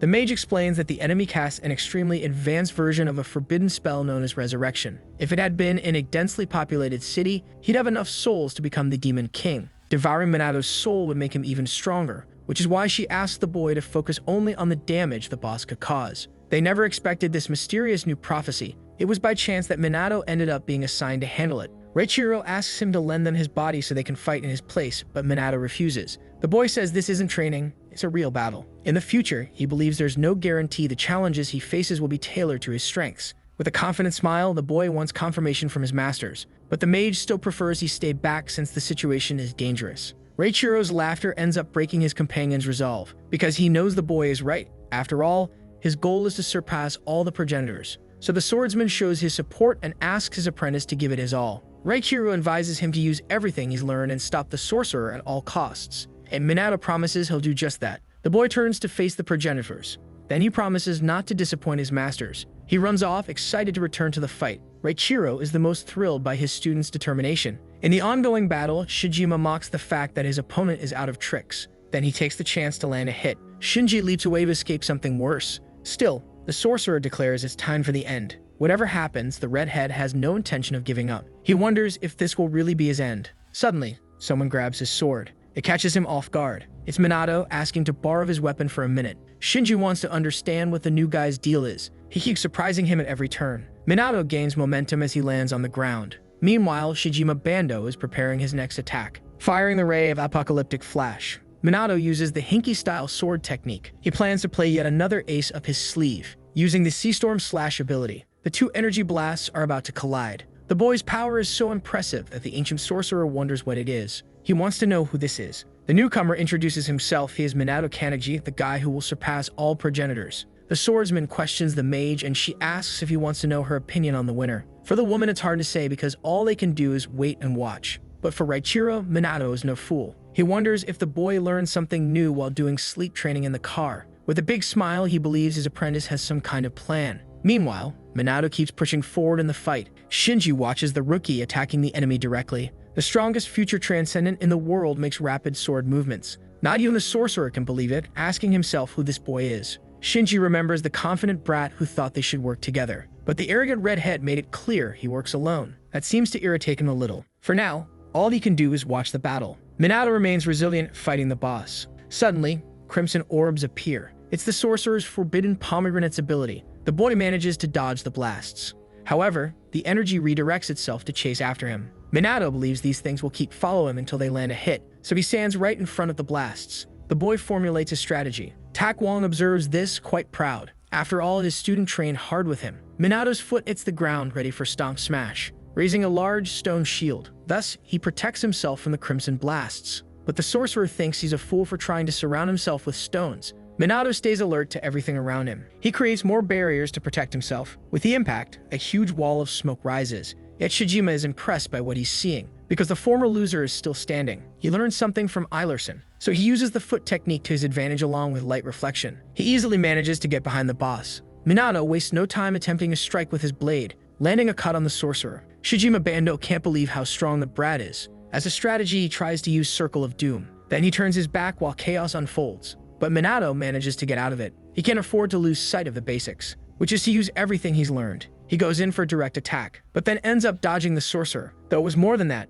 it landed a hit in the process. Even though Shijima finds his individual techniques impressive, he believes the boy is not strong enough to be a real threat. That said, he genuinely wants to know how many abilities the brat has. Meanwhile, the progenitors observe, trying to understand the boy's tactics, which were meant for monsters, not a conscious sorcerer. They didn't expect him to improve so fast. She remains focused on her pupil's fight against the former ally. Shijima Bando even admits the boy is entertaining. But now it's time for the forbidden spell that puts the progenitors on high alert. Akane, still fighting the bone monster, senses something strange. Something massive appears in the middle of the battlefield. It leaves her deeply frightened. The giant three-headed skull is lit by flesh decay. The sorcerer thanks Minato for the fun he had, but says he's not good enough. So their fight ends here. His masters, desperate, beg him to flee immediately. But he just stands there, only able to hear what's been said to him so many times, that he's not strong enough. Minato knows he's right because even giving his best, he's not strong enough to defeat him right now. So he tries to think of something, pushing further to find a way to surpass his own limits. The mage suggests teaching him magic, starting with the basic spell he needs right now. It's called Jera, a small flame in his hand. The boy's hand lights up. Hinoki style is both about appearance and strikes, while Seastorm's slash is a type that allows slicing through enemies. As he brings the blade down on his opponent, he must show not the slightest hesitation or fear, focusing only on their life force. With his other hand, Minato holds the sword. Looking like a completely different being, the guy who was once a loser is now lit by flames. Not even the mage can believe it. Raikiro is another who is impressed by what he sees. Shijima Bando must now prepare for everything he has to offer. This is the new technique invented by Minato Kanji that would someday earn its own name, the Shimmering Slash. The sorcerer is quickly struck, even with his large bone shield, and the world's strongest transcendent future is no longer weaker than him. Minato paid attention to what his master told him about different kinds of strength. Raikiro explained that it appears differently to everyone, like a very thin thread, and all it tries to do is cut through the tightly pulled part. So he wants Minato to tell him something about what he's seeing. The boy is fully focused. He tries to find Shijima Bando's life force.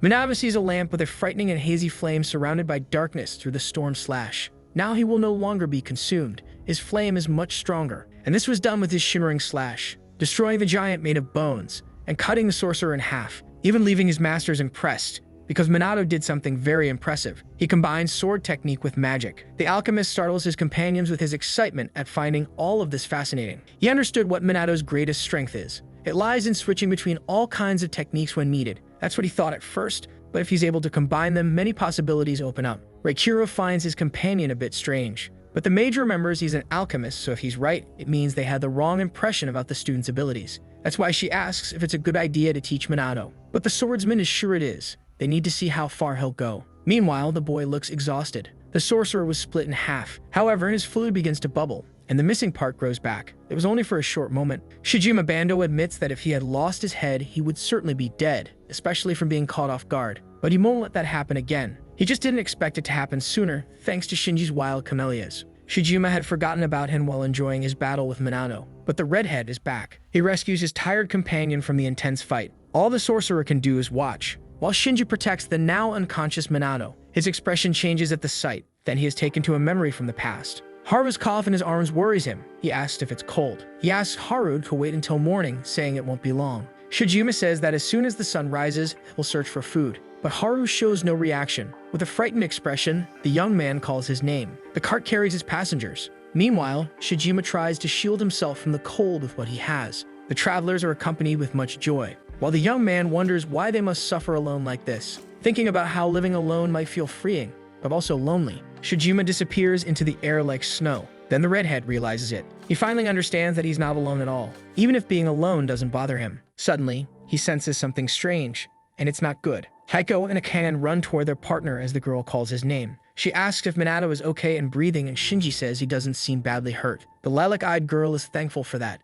Heiko is happy everyone is okay for now, but it's still too early to celebrate. He asks them to look at the barrier collapsing on them, large enough to swallow the whole village. If all the energy holding it up explodes from within, they'll be crushed and die. Shinji suggests using their abilities to cancel the effect. But with the power they have left, he's not sure they can. Even so, their friends try. All they need to do is give it their best. Minato is back and with his sword. Shinji realizes the rookie has woken up, looking very different with a calm aura. But it's not the boy in control. He's resting after doing very well in the fight, fulfilling the promise not to disappoint his masters. And the mentors are proud of him. The shield is cracking more and more. Together, the Transcendent Ones use their abilities, with Raichiro wielding the Hinoki Cloud Beam sword technique. Someone is running from afar. One asks the boss what's going on. They realize it's the barrier. They think it might be too late, but maybe there's hope. Amid the chaos, they see a light. It's coming from Minato, and it's starting to grow even bigger.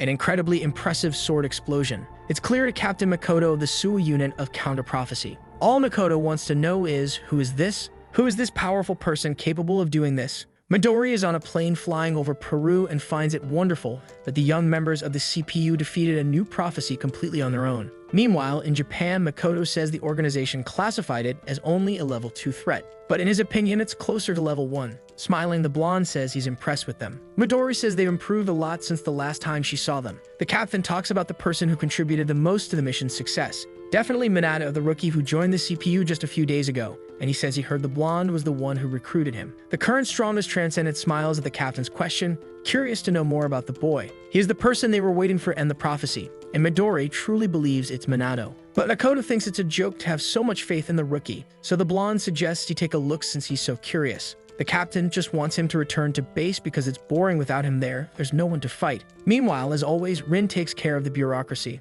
Ahead lies the emergency-level prophecy when the sun darkens. They must face the plague-spreading boss, XJB. The plane is heading in her direction, causing the creature to finally open her eyes. The aircraft passes through the barrier. Midori asks her partner to wait because she just needs to take care of a small annoyance using her turbulence. At first, it's very hard to see, until Minato fully awakens. A nurse is happy that he woke up. The boy asks where he is, and she explains it's the CPU infirmary. She also says he's been unconscious since returning from the mission. All Minato can think is that he must have been completely out of it.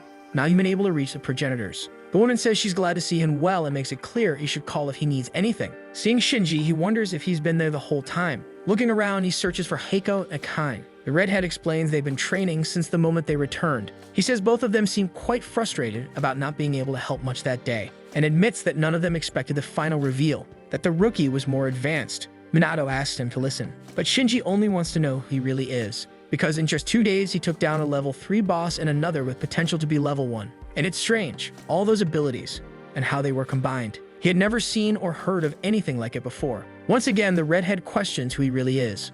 Surprisingly, Shinji demands to know how he can be like the rookie. But suddenly, the moment is interrupted by the captain asking to come in for a moment. It catches both of them off guard. He asks the boy if he is Minato Kanji. Stammering a bit, the progenitor vessel confirms. Then Shinji calls the man brother, but the captain walks right past him, only glancing at him from the corner of his eye. Shinji looks a bit disappointed. Minato didn't miss what his partner called the man. But suddenly Makoto draws his sword and executes an attack. The younger brother is left confused, but the captain knows exactly what he's doing. In any case, Minato was quick to defend himself. He asks if this is some kind of test. Makoto thinks most trainees wouldn't have been able to dodge an attack like that. The man says the rookie is right and has passed his test. That surprises the boy quite a bit. The captain introduces himself to him, and the only thing the rookie can think of is the shared surname, so that's why Shinji called him brother. Because of the defeat of the last boss, Makoto invites Minato to become a temporary member of his unit. That catches Shinji's attention. He finds it odd that his older brother, a captain of Suo, came in person to ask this, when he never let Shinji go on missions. Minato feels torn between listening to Makoto's explanation and worrying about Shinji. Anger spreads through the younger brother, and it's all Kanji's fault. Meanwhile, in the training room, Heiko and Akane are undergoing intense training. The two are pushing past their limits, wondering what the purpose is behind all this madness. Annoyed, the lilac-eyed girl says they'll never catch up to him like this. Heiko also feels like they're not doing well, until suddenly someone arrives and changes the mood of the place. The superstar smiles and says it's good to see them so full of energy. Midori is back and asks them to try the fruit chocolates he brought from Peru and check out the alpaca rugs he received. All of the items are swept away by the strong wind. While running, Akane asks how long he'll be staying in Japan, and he replies that it's about a week. Then the girl asks if he can make them stronger, because they don't want Minato to make them feel bad again. That catches Midori by surprise. It's been a while since he's seen them so determined. Minato seems to have lit a fire inside them, so Midori says that's a good idea. He asks Shinji what he thinks about it. The redhead says they can count on him. Meanwhile, Minato runs to catch up with the captain. It's surprising to him how things are unfolding. Shinji, however, refuses to let the rookie get all the attention. This shocks everyone present. The redhead reveals that his brother came to see Minato a few minutes ago, and then invited the rookie to join the Suo unit as a temporary member. But only Midori understands the reason behind this. Meanwhile, Shinji blames himself for letting Minato get ahead of him. Chasing after the captain, Kanaji asks what exactly he's going to tell him, and the older man says it's about the next day's mission. The man then stops and calls him. Makoto asks if he and his brother are close. They only known each other for 2 days, but the boy thinks they got a little closer after defeating Shijima Bando. With a big smile, Minato confirms. That's all he needs to hear. But the younger brother believes his sibling doesn't care about what he does, or even what happens to him. But Makoto is truly concerned about Shinji. The younger one remembers that in the infirmary he barely looked at him, but the captain could hardly look at him because of the severity of his injuries. Shinji says the only way to get his brother to pay attention to him is to become as strong as possible, even if it costs him his life. Makoto doesn't care if his little brother isn't the strongest warrior in the world, he just wants to keep him safe. Minato says he also cares about him. Shinji promises to surpass the rookie and earn his brother's respect. While Makoto wants to keep him safe, the younger one wants to protect him. Minato thinks it must be really nice to have a brother. A King and Hiko comment on how hard it is to know what their partner is thinking, not even if he wants his brother's approval. She once asked him if he hated his brother, and the redhead only said he had respect for him. The lilac-eyed girl says he just wants attention from Makoto, and Hiko thinks that's really cute. Shinji is training desperately. The 3 rules of the Suo unit are speed, never hesitating to attack, and overcoming weakness by excelling in physical combat with 7 members. They'd only deal with grade 1 prophecies or higher, and that's what people say about them. But one of the members says the captain does 90% of the work, and they just follow him like assistants. Another tip is not to get stressed just because he's a temporary member, and that you should let Makoto handle everything. Takeru tells him to put down his phone and listen, but he needs to send messages to the others. Everyone is bothering him and asking him to reply. Hiko finally got a response from Minato, as did the lilac-eyed girl, though she wasn't too pleased. Even the blonde one is shocked, but Shinji doesn't take the rookie's message well. Midori tries to understand what their problem is. They are messages with some important tips for each one on how to become stronger. Midori is surprised. They are detailed pieces of advice tailored to each member's specialties and strengths, things even he never taught them. He says it's very kind of Minato to send all that information. It seems to inspire his teammates, who are ready to follow through with everything. But Shinji plans to make the rookie regret helping an enemy, though Midori reminds him they're all friends. Takeru announces they can finally see outside. Minato wipes the window to get a clear view of the landscape. It doesn't look very pleasant with massive ice spikes. They'll have to deal with the grade 1 prophecy Snowball Earth, because a massive ice has grown and covered the land and the frozen area threatens to spread. If they don't deal with the threat, the prophecy says it could freeze the entire planet in the near future. This same disaster is happening in 17 other places around the world. In some, the ice has already reached major cities. The sub-captain explains that in Japan it started in the mountainous region, yet it's spreading faster than they expected, so they can't waste any time. Makoto states that this is as close as the helicopter can get. For that reason, they'll have to exit through the rear hatch and land on their own. Their top priority is to ensure no harm comes to civilians. The captain then asks the Suo unit to recite the 3 rules that must never be broken. Rule 1, speed equals survival. Rule 2, never hesitate to strike. And 3, all weakness must be overcome. During the battle with Shijima Bando, Raikiro assisted his pupil near the end. This mission is the perfect opportunity to observe and learn directly from elite warriors in action. This time, Minato is certain he'll finish everything without the Progenitor's help. This is the next leap in his evolution, his first level 1 prophecy. That mission was an important lesson, ultimately a disappointment he'll never forget. At 10:17 a.m., the unit arrived at the prophecy site. Takeru is already feeling cold and asks if transcendent beings aren't supposed to be resistant to temperature. Mana says it's minus 37 degrees, colder than they expected. It's a vast area to investigate, and they'll likely need to find a place to camp for the night. The captain seems concerned about the situation. Minato asks his new companion about the prophecy and whether it's written in the book as well. Shaking his head, the blonde explains that a CPU member with the power of foresight gave a warning,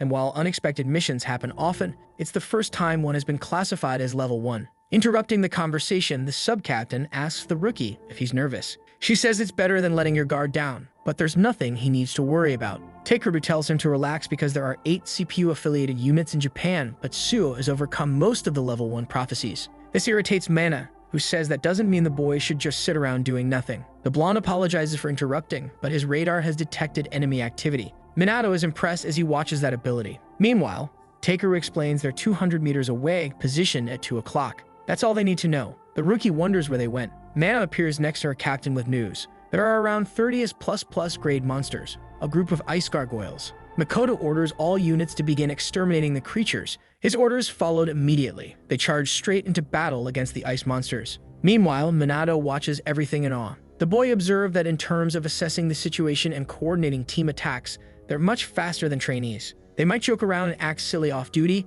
but they are clearly a top-ranked unit for a reason. Minato asks the captain what he would like him to do. The man says he's confident Minato can handle an S++ monster and asks him to join the fight. With his powerful aura, Kanaji is ready to carry out the order. Minato rushes toward his first enemy, taking it down with a single stomp. But he's not fully aware of everything yet. The sub-captain tells him to pay attention. Some of the creatures are extra strong. For that, Minato uses his newly acquired ability, Shimmering Slash, striking the first ice gargoyle in front of him, which is consumed by flame. Takeru looks around to see who did that. Looking back, he sees Minato. He's surprised because of the flaming sword. Mana smiles amidst the battle. Red lightning bolts are everywhere. This time, it's the captain in action, turning everything into pieces, and he does it again on a snow pile. Safe inside his shelter, the sub-captain asks Takeru for a status report, but he sees no one and doesn't even sense a boss within 10 meters. Mana says they'll have to camp there for the night. She also wants to know where Minato and the captain are. The rookie is thoughtful as always, once again remembering the battle with Shijima Bando, where he discovered the trick of combining abilities.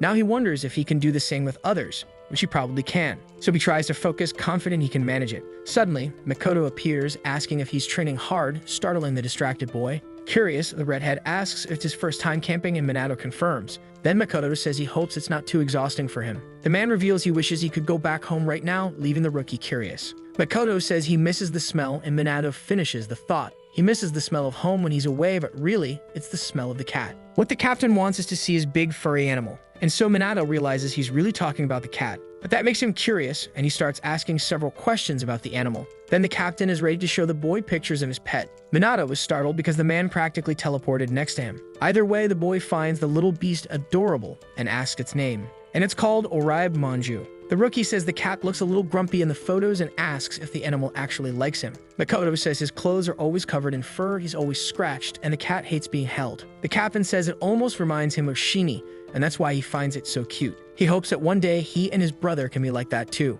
Minato isn't quite sure what to say. After all, he's an only child and doesn't have experience with that. But he suggests the captain treat his brother the same way he treats Oribe Manju, leaving his superior speechless for a few seconds. Then Makoto agrees that it's not a bad idea. Back on the phone, Minato also finds a video of the cat, and his eyes widen upon hearing the captain using a cutesy voice with the animal. In the video, the man even calls him Whittle Baby while trying to give him a snack. Minato says it sounds like he's talking to a baby and asks if he should talk like that to Shinji too. Makoto asks the boy if he can practice that on him for just 1 minute, but is obviously denied. Mana finally finds them and suggests he go back and get some sleep since they'll be waking up early the next day. The captain agrees but leaves the woman speechless when he calls her Whittle Mana. That night, without the knowledge of Minato and the other unit members, someone was heading toward them. Someone comes running to warn the person that dressing like that will get him frozen to death. The man asks if he's a transcendent on a mission in the area, and the blonde confirms. His mission is to make sure this prophecy comes true. A transcendent was heading toward the mountain where Minato and the others were camped. When Kanaji fell asleep, the night training began, and this time it's finally the lesson with the archer. Mulgif asks Minato if he's tired, but he purposely saved this training for last because that's when his focus tends to weaken. Meanwhile, Raikiro complains about why they aren't having a sword fight, and Mel's reminds him that he did that the day before. The archer is impressed that the boy isn't distracted by the noise around him and says his focus has improved a lot. Minato says he hopes so. After all, he's on a mission with an incredible and exceptional team. That's why he wants to give his best. Minato finally fires the arrow. The arrow hits the target. Mulgith is impressed by the beautiful shot. The progenitor tells him not to forget that feeling and decides to end the training, and immediately the swordsman asks if it's over already. Until Minato wakes up, they'll keep practicing, so Raikiro tells him to get up and shine. In the morning, the rookie is the only one who seems not to have rested. Either way, the captain asks if they're ready. Minato is already focused on everything he says. Their mission is to find and defeat the boss of the prophecy. It's the second day of Snowball Earth. Takeru already spots 20 enemies 150 meters ahead, and the order is to split up and surround the creatures. The monsters are blue birds estimated at grade S+++. On the big screen, the progenitors watch what's happening. Eiler says the mission seems very easy, and Lilac talks about the other members being skilled warriors, so no one is in danger. The mage asks the old man what's wrong, since he seems disturbed. Known as the Hand of God, he says he's still not sure. But for some reason, his heart is trembling with a strange sensation. The sub-captain reports that the monsters have already been eliminated, and the man asks Takeru if he felt anything. He says he's picking up extremely intense energy waves and quickly realizes the boss is coming. The blonde counts down the 10 seconds until the creature appears. At second 0, a huge muscular monster with 4 arms appears, holding swords in each hand. With an unknown grade, Carmese is the secret god. Mana notices she has a completely different aura from the other monsters, so the order is for everyone to attack immediately. The giant woman's hands are bound using energy, and that's step 1. At number 2, Mana uses her sword. At number 3, the mage uses his magic circle, and together they combine their attack. Even after all that hallucination, she doesn't have a single scratch. The rule to never hesitate is followed by the members who keep attacking. Minato remembers what his master said, that he must not show fear, focusing only on the enemy's life force. He also thinks about what Akane said, that when facing a powerful enemy, use your strongest attack from the start, leaving nothing for later. And that's the one thing he can do right now. He attacks the monster with his powerful shimmering slash, but he's shocked by the result. To be clear, it didn't even cause damage. Minato is attacked by her. The boss is even more furious. Worried, Takeru asks if Minato is okay, but the boy would have been in serious trouble if not for the ice pillar. Mana can't believe how strong she is, thinking that the creature must be the reason the prophecy is ranked level 1. The woman calls for the captain. She says she needs him to handle the monster for them. But for Makoto, that's not a problem. Takeru drags the rookie away, saying he'll only get in the captain's way. The 4-armed creature keeps attacking, using her swords to create a snowstorm from the impact. Minato shouts for the captain as he's being pulled away. Carmedes even seems confused, because her attack was stopped by the tip of a blade. The man says he finds the creature pretty strong, and Minato is surprised by the captain's power, though it's normal among members. Either way, Makoto is there to face the one thing that could make the prophecy happen. He defends himself gracefully with his sword. She only has 2 arms left now. Raichiro, watching the fight, is impressed, saying he's not bad at all for a modern transcendent and hopes to fight him someday. The captain had hoped to let the other unit members defeat her so they could gain experience, but he'll have to handle it alone. The darkness is activated around the members, because Makoto used his ability, Imperial Crimson Dragon, a flame so powerful it burns everything around it, followed by a red light blast, sending fire against ice and sweeping the snow along the path. Minato watches, so amazed his jaw could hit the floor. Carmese is swallowed by each attack. The rookie remains in awe that his captain uses a flaming sword. But more than that, it's stronger than his, and if not for the shield, then it would have all turned to ash. Makoto doesn't even have a speck of dirt on his suit. Minato noticed that his fighting style is different from Raichiro's, even how he uses his feet and breath, and he feels like he's nowhere near that level. The boy thinks it's incredible. He's finally found someone he wants to learn from. Either way, they celebrate the monster's defeat. Minato is enchanted by everything he saw, but apparently, the mission isn't over yet. The captain senses something is very wrong. There's a small hole in the direction he's looking, and it hit his comrade Takeru. Finally, Minato realizes what happened.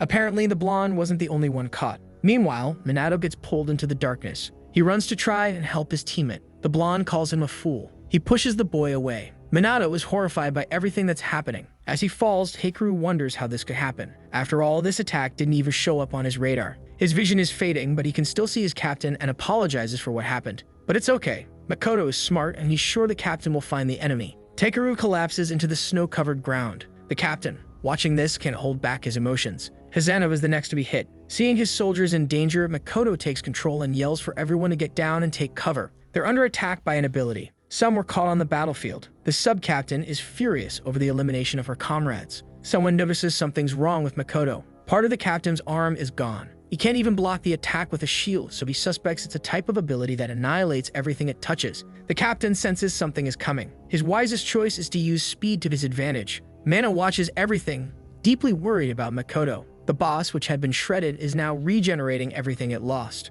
She asks Minato if he can stand, because they'll have to bring down the 4-armed monster themselves. Looking back, she notices the boy seems a bit off. The rookie is kneeling, gazing beyond the horizon. Minato calls out to the apothecary, Warrantine. He begs her to heal these people, to bring them back. But the progenitor regrets what she has to say. It's not possible to fulfill his request, because there is no ability that can revitalize bodies so severely wounded. Even so, he can see the truth in her words. Still, he calls out for Raichiro, Takwong, and Eilerson. The swordsman is there listening. During the battle with the sorcerer, Raichiro helped him in the end, and he had sworn that next time he would complete the mission without help from the progenitors. Minato regrets having to ask, but he needs his help. The swordsman agrees, ready to assist his student, because the boy seems almost hopeless. As always, his hair changes when illuminated by the progenitor's aura. There's no way an enemy could have passed Takeru's radar, which scans everything within a 3.2 km radius, meaning the attack came from farther. A single strike pierced his arm and the body of his soldier. In other words, the enemy was in a direct line with the two of them. Makoto had been holding back his powers during missions to give the other unit members a chance to learn and grow. But now he begins scanning the area at full speed with his incredibly sharp vision. And in almost no time, he locates the enemy hiding behind an obstacle more than 3 meters away. That same stranger from the previous night.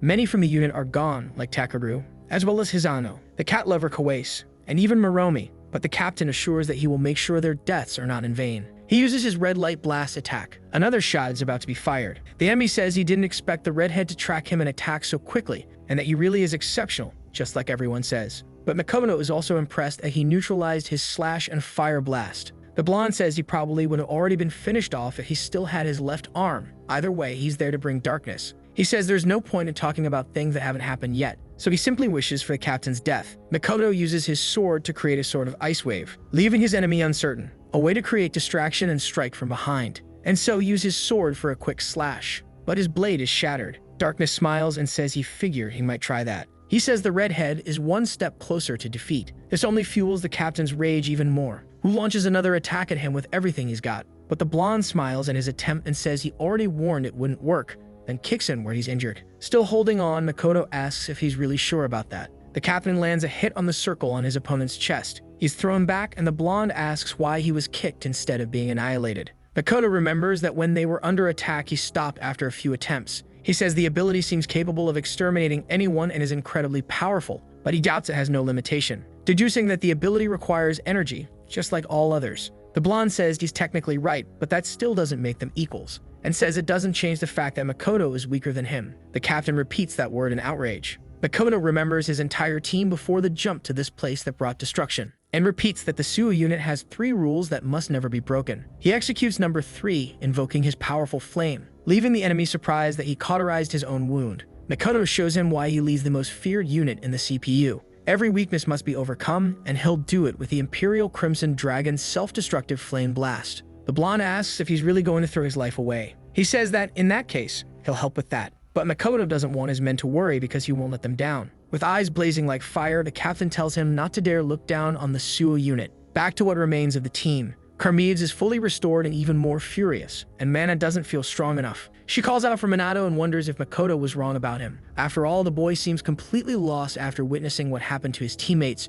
She thinks it's because he's a rookie. But suddenly, something changes in his eyes. Minato begins to stand, and within him there is a completely different aura. Before she can call out to him, something too fast rushes past her. The boss is torn apart with a single kick. Eiler is now in control of the body. Mina watches in complete surprise. Meanwhile, Minato just walks forward as if nothing matters more than keeping everyone alive. For that, the progenitors will take over from here. The captain continues his battle, lit by his living flame. Even with his sword broken, he keeps using it, and fires flames of fury at his enemy. The blonde tries to dodge at all costs. It's harder than he thought. Even attacking from a distance, Makoto's attack curves around his ability and keeps coming for him. And there's a limit to how much he can control the darkness. There's only one thing to do in that case. The blonde summons more of his dark orbs. Makoto watches everything very carefully, and he sees this as his chance. The captain manages to sever his opponent's arm. Makoto tells him to take a good look because it seems the tides have turned. But the blonde asks, is that all? Then he manages to counterattack the captain.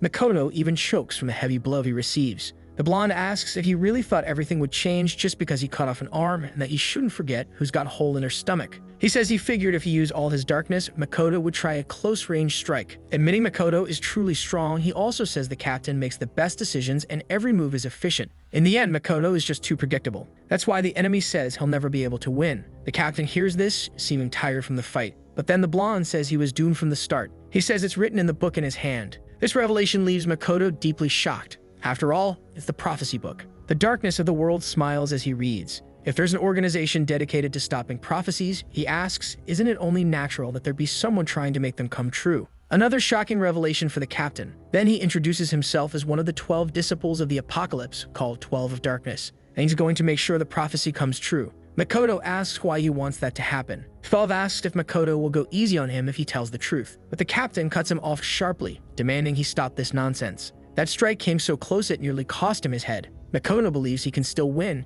He's realized the enemy already used all his mana and is probably almost out of health. This is his chance to defeat him. With a smile, 12 says it seems like the end. Then he takes out a strange vial. He opens it and drinks. A strong, blinding light floods everything, preventing Makoto from seeing what's happening. All he feels is the powerful punch to his face. He's thrown far back. Makoto wonders how this is even possible. After all, he severed the guy's right arm. The thing is called an artifact. 12 says it's a type of extremely rare relic. That's why he didn't want to use it. Makoto doesn't care what he says, launching flames of fury, and 12 tries to counterattack with his darkness. The captain still can't believe that his opponent's arm is completely back. He also wonders what he's doing with artifacts. Those ancient relics from the time of the tower, now maintained by the government because they're too powerful. He can't believe there's actually an organization allowed to use them. But while Makoto is missing parts, 12 is completely whole. The blonde says Makoto has finally fallen. It looks like the end for the captain of the Suo unit, but he still believes it's not over yet. Makoto is not ready to die, nor to leave anyone behind. Like his friends who are like family, there's still so much he has to do. Makoto remembers Minato saying he's an only child, but encouraging him to treat his brother like he does Oreb Manju, and he believes that might actually work. The captain smiles and says Minato is right. That gives him enough strength to take up his sword again. He can still do this. A chance to return home and have Shinji and Oreb Manju together. Makoto rises for one more attack. However, part of his hand and sword are eliminated. With a smile, 12 bids him farewell. That is his end, and the first person he thinks of is Shinji. The iceberg behind 12 is shattered. Tears are caught in the boy's hand, which he closes tightly, as if making a vow. And all over 1,000 progenitors are ready to deal with the bastard who made the protege cry. Makoto is worried about Minato there. But whatever that thing is, it's not Minato. 12 can also clearly feel that something has changed in that boy standing before him, who is no longer a target waiting to be hunted. He has turned into a beast capable of punishing even the slightest hesitation with instant elimination. And the only thing 12 can do is order him to stop where he stands. The blonde doesn't even have time to finish his threat. Part of his arm has been severed. That caught 12 by surprise since he never took his eyes off him. So he wonders how the boy managed to do that, because Minato doesn't even seem to have moved. But his sword is heavily damaged. Raikuro says the weapon is too dull to be of any use, and Killick says only he could have caused such damage with that kind of strength and technique. Either way, the alchemist can still find a workaround. He uses his Trismegistus ability. Killick forges more weapons for him to use, and tells everyone to fight as they wish. 12 realizes his opponent is even tougher, but Raikuro is also impressed that he regenerated his arm, and Mel's explains it's called reversal. The mage assumes he probably used the power of an artifact that heals automatically within certain time or usage limits. An arrow is fired and hits the target.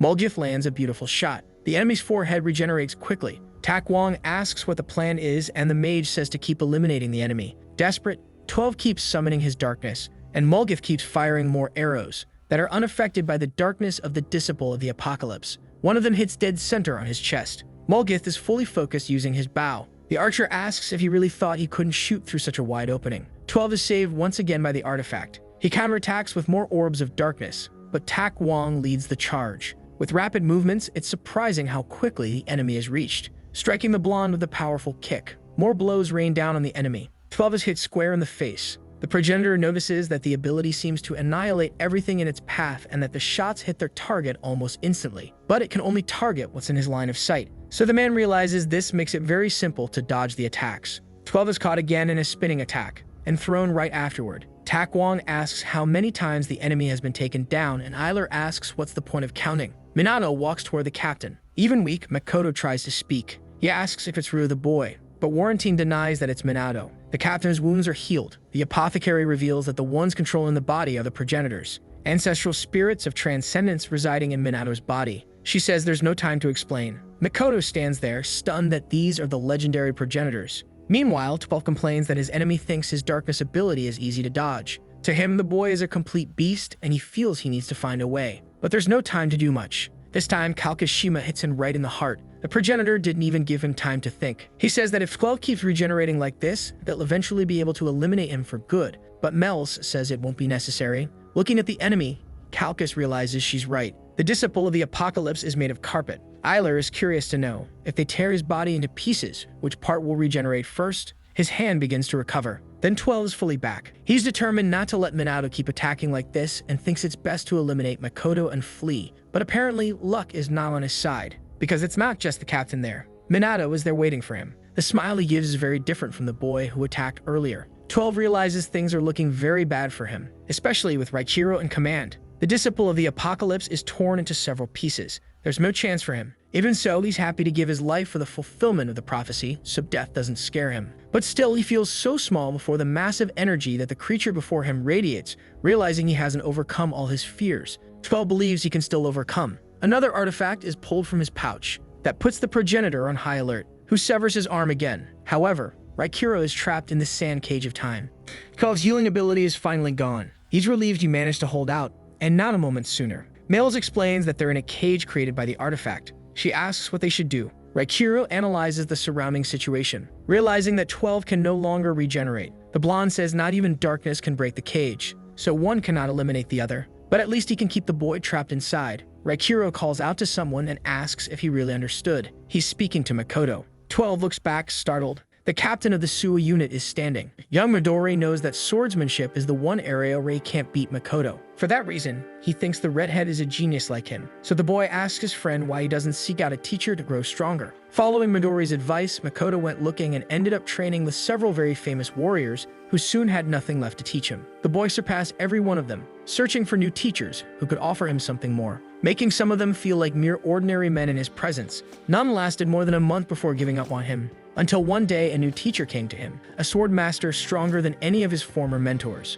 Her name was Ichika Hinoki. He studied under his last teacher for about 3 years. One time, in a book, he asked her about a technique. On the page, it spoke of sublime perfection. Ichika said the secrets of that ability had been lost over time, and not even she knew how to use it. Only its creator, Raikiro Hinoki, was capable of executing the technique. Hearing this left young Makoto astonished. Like the others, Ichika had nothing more to teach him, having already passed on everything she knew about the Hinoki-style sword technique. The boy asked what he should do and how he could become even stronger. Ichika paused to think. She said his talent was excellent, but even after all his training, he was still just a flower bud that hadn't yet fully bloomed. Ichika advised him to study other styles or spar as much as possible, but admitted she wasn't sure whether his talent would ever truly blossom. However, the teacher said there was still hope, and that someday he might encounter a swordsman more powerful than himself. Standing before him now is Raikiro Hinoki, even if in Minato's body. Ichika once said that if he ever met that person, he must seize the opportunity, because such a chance may never come again. Makoto thanks his master, because he can feel it too. This is precisely the moment she was talking about. Meanwhile, the mage asks Raikiro what the young man is doing. The swordsman is watching closely. Minato, who was just behind, runs to see what's happening. The boy is shocked by the sight. A crimson aura illuminates the captain. Back at the training grounds at CPU headquarters, Midori wears a worried expression. He can sense an intense energy, and Shinji tries to find out what's wrong. An energy explosion nearly blinds the redhead. It startles the other members, and Akane asks what just happened. The wall is broken, and Midori is no longer there. Meanwhile, back with the captain, 12 is being overtaken by confusion. In his current state, Makoto shouldn't pose any threat to him as a swordsman. Yet the disciple of the apocalypse could feel that the captain was going to slice him to pieces. Raikiro calls out to his pupil. He tells him that if you compare people with flowers, there's only one moment in life when a person truly blooms. He asks his student whether he thinks it's at the peak of physical perfection, when one reaches flawless technique, or when one finally attains ultimate truth. Now is that moment. Raikiro asks him to watch closely, because you must remember this forever. Minato asks what he means. Makoto exhales a gentle smoke. In his mind are all the memories of those who matter most in his life, and like a flower, he's about to bloom. Minato is finally beginning to understand something. It's no different for 12. Even without hands, it's as if the captain is wielding a sword. The flower has finally bloomed. And so, Makoto Suo executes the Hinoki-style sword technique, but goes even further with the non-physical combat technique, Sublime Perfection. 12 was sure he had blocked him with darkness, and wonders how Makoto managed to surpass him even without hands, let alone a sword. He simply wonders why Makoto had to awaken his true potential right at that moment. But it's too late for the disciple of the apocalypse. Raikiro watches the battle, finding everything impressive. The aura of the modern transcendent is incredible. Makoto feels something completely new, like a consciousness entirely different from his own within his sword. To him, it feels as if he had lived under low clouds all his life, but now he can reach out and touch the sky. He sees and feels that this is what it's like to reach a whole new level of sword mastery. Makoto has been running all his life, even with his family. Friends he could always count on. Even his comrades and subordinates surrounded by incredible people. Still, he kept running to become stronger, even if this is where his story ends. Makoto sees his brother's sorrowful face, but he hopes he'll forgive him, because to him, it's okay. Someone approaches the captain. It's the rookie who impressed him. With a gentle smile, Minato extends his hand. It catches Makoto a bit by surprise, but now he can see. Everything makes sense, and he's not simply dying. Makoto is passing the torch to her, the next generation. The boy panics as he realizes what's happening. It was just a brief moment, but Minato felt his spirit connect with the captain's through the mark of the void. Desperately, he calls out for Makoto, but there's nothing else he can do. Looking up to the sky, Mana is able to notice something. It's Midori arriving at an absurdly high speed, then rescuing his best friend. The young man is shaken by the situation, but Makoto is completely at peace. Captain Suo passed at the age of 23 while fighting the Transcendent 12. Minato is on the ground feeling defeated, as he imagines what it might have been like if Makoto had been able to follow his advice. The red floods the white of the snow. Makoto is at peace, like a free bird, with his best friend by his side. Midori can't accept what happened. Once he asked Makoto why he wanted to be the captain of the unit. The swordsman asked what he meant by that. Midori said he's the second strongest in the CPU and practically unstoppable when he goes all out, so he asked if it wouldn't be better to fight alone. Makoto said that sounded like something the blonde would say, and Midori joked, asking if he thought he had no team spirit. Suva said that there are stars that shine brighter than all others, even if they're more distant. He said they need stars like that, people like Midori. On the other hand, he didn't know how to describe himself. Through the screen of the device, a broadcast begins. Takeru celebrates that Kuzushiro passed the level 2 swordsman exam, the one he gave him homework for. Happy, the young man says now he can also be useful to the unit and wanted the captain to be the first to know. Takeru plans to celebrate the victory with food, so Makoto realizes that in his case he likes having comrades to work with. He says that if he ever gets hurt or is defeated in battle, he wants to be able to count on them. The captain is simply happy to have met people who make him feel this way.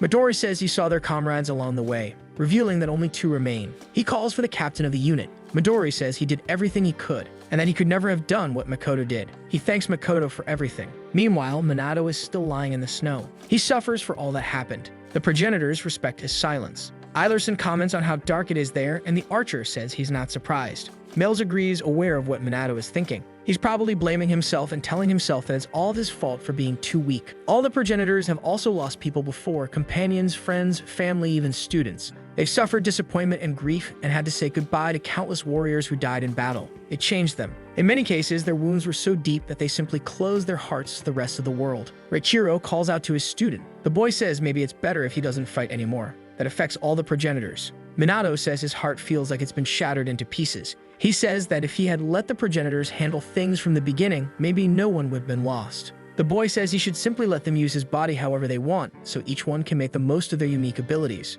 Reichiro calls for him again, but before anything can be said, Minato says he knows that doesn't seem to make sense. The boy cries hard, shedding his tears like rain. All of this is because he can't forget the feeling of Captain Makoto's hand in his. That was so real for both of them. His hand is still burning. Minato says the captain trusted him. That's why he doesn't want to disappoint Makoto, revealing that in that moment, the vague idea of one day surpassing the progenitors came to an end. He says he'll never think that way again. His goal is to surpass all of them as quickly as possible. Minato looks into the darkness. A light appears in the middle of it.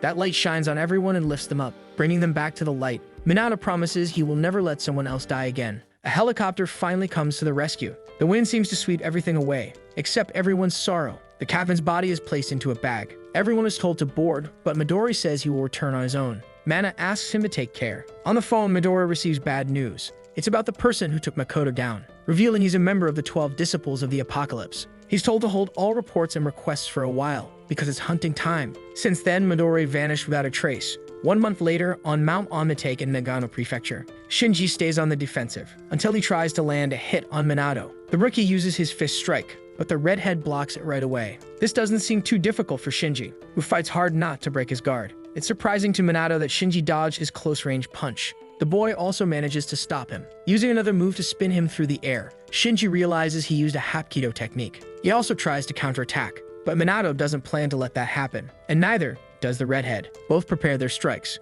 but someone shouts that's enough. They both stop the fight immediately. The person is Ichika, Makoto's former master. As for the Suo unit, it's over. This deeply affected every member of the CPU. A funeral was held for all the Suo unit members who were lost, and of course, Shinji was present at the farewell. That day, he stood in front of his brother's portrait for what seemed like an eternity. At some point, Minato met him there, and was surprised by what he saw in Shinji. The redhead had some books and his brother's cat. Judging by his appearance, he was not doing well at all. Minato finally meets Oreid Manju. Shinji assumes he already knew about his brother's cat, revealing that he, on the other hand, had no idea, until he cleaned out Makoto's room. He hadn't realized how much his brother cared about that cat. He also didn't know what kind of books he read or what style of clothes he bought. Shinji didn't even know what he ate, or what he thought, until he went through all these things. Something catches Minato's attention. He asks if what Shinji is holding is his brother's journal, and Shinji confirms, saying Makoto told him he could have it. In case of death during a mission, Makoto left a will to prevent any issues.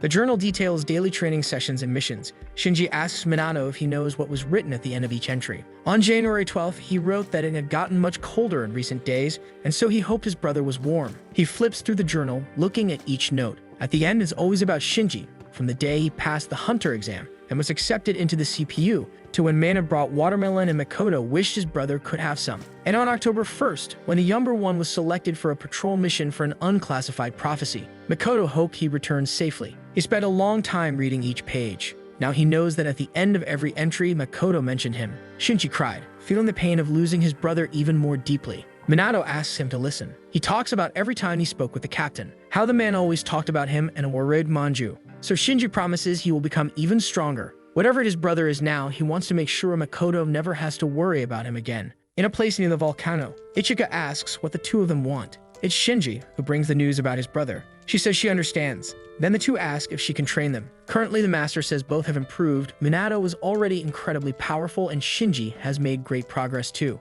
Minato asks what she thinks about him, to which the woman replies that she's almost thinking of becoming his student instead. The woman tosses weapons to the boys. Her specialty is the sword. With a wicked smile, she says the boys may come at her. Minato and Shinji are ready for their master. The Progenitor vessel carries the promise of becoming stronger, and one day becoming the most powerful warrior in the world. In London, England, on a cold day, a man walks down the street. Footsteps can be heard echoing. Court, one of the 12 disciples of the apocalypse. He says he finally came looking for him. This is the transcendent Midori Ichihara. The blonde demands to know where the other members and the headquarters are and threatens to eliminate him if he wastes even a minute of his time. Smiling, Court asks what's the rush and why he doesn't want to have a little fun first. But Midori is in no mood for jokes.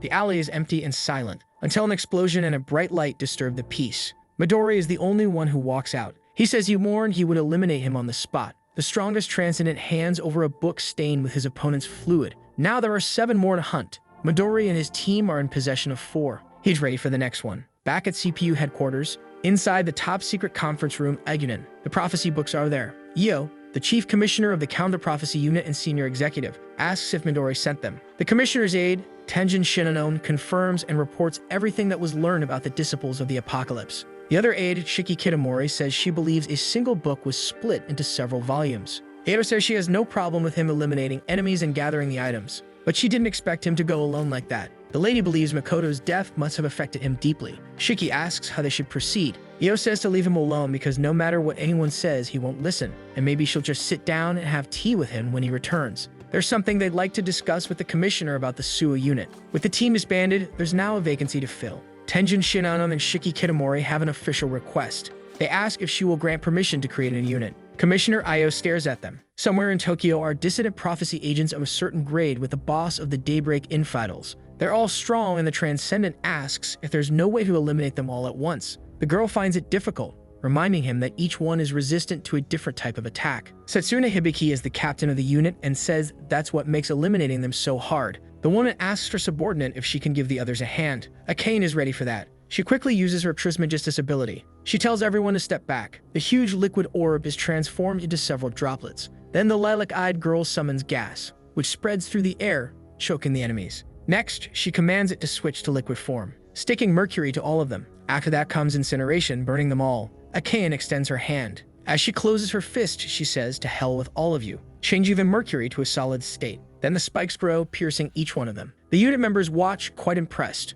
All the enemies end up as human skewers. Akane snaps her fingers to draw attention. She says that should take care of them. The captain claps, impressed by the display. Hibiki finds it incredible that she managed to combine 4 different attacks into one. She says she knows this is just temporary, but it would be a shame for someone so talented to leave, so she invites her to join the unit. Akane just thanks her and says she'll think about it. The unit members comment that the captain seems eager to recruit, and another remarks on how talented, cute, and sweet the girl is. Anyone would want her. Hibiki says Akane would make her life easier if she joined the unit, leaving the others wondering what she meant by that. The lilac-eyed girl calls Minato. She shares the news of having finished Lesson 7 about mastering the 3 states of matter and excitedly asks for the next one. Minato is still on the other end, in the middle of training. He's on the phone while trying to save his snack from Oberi Manju. Killick is impressed that she finished lesson 7. Meanwhile, Minato wants to know if he could come up with 3 new ones for the next lesson. The alchemist is already searching through books, excited. So Minato says he'll send the new ones soon. In Tokorozawa, Saitama Prefecture, Heiko is already on lesson 8, fighting against the grade 2 prophecy dirt-eating mythical creature with the boss, Voracious Sphinx, whose upper half gets blown apart, and so he completes the mission Flash Kick and Beak Stab.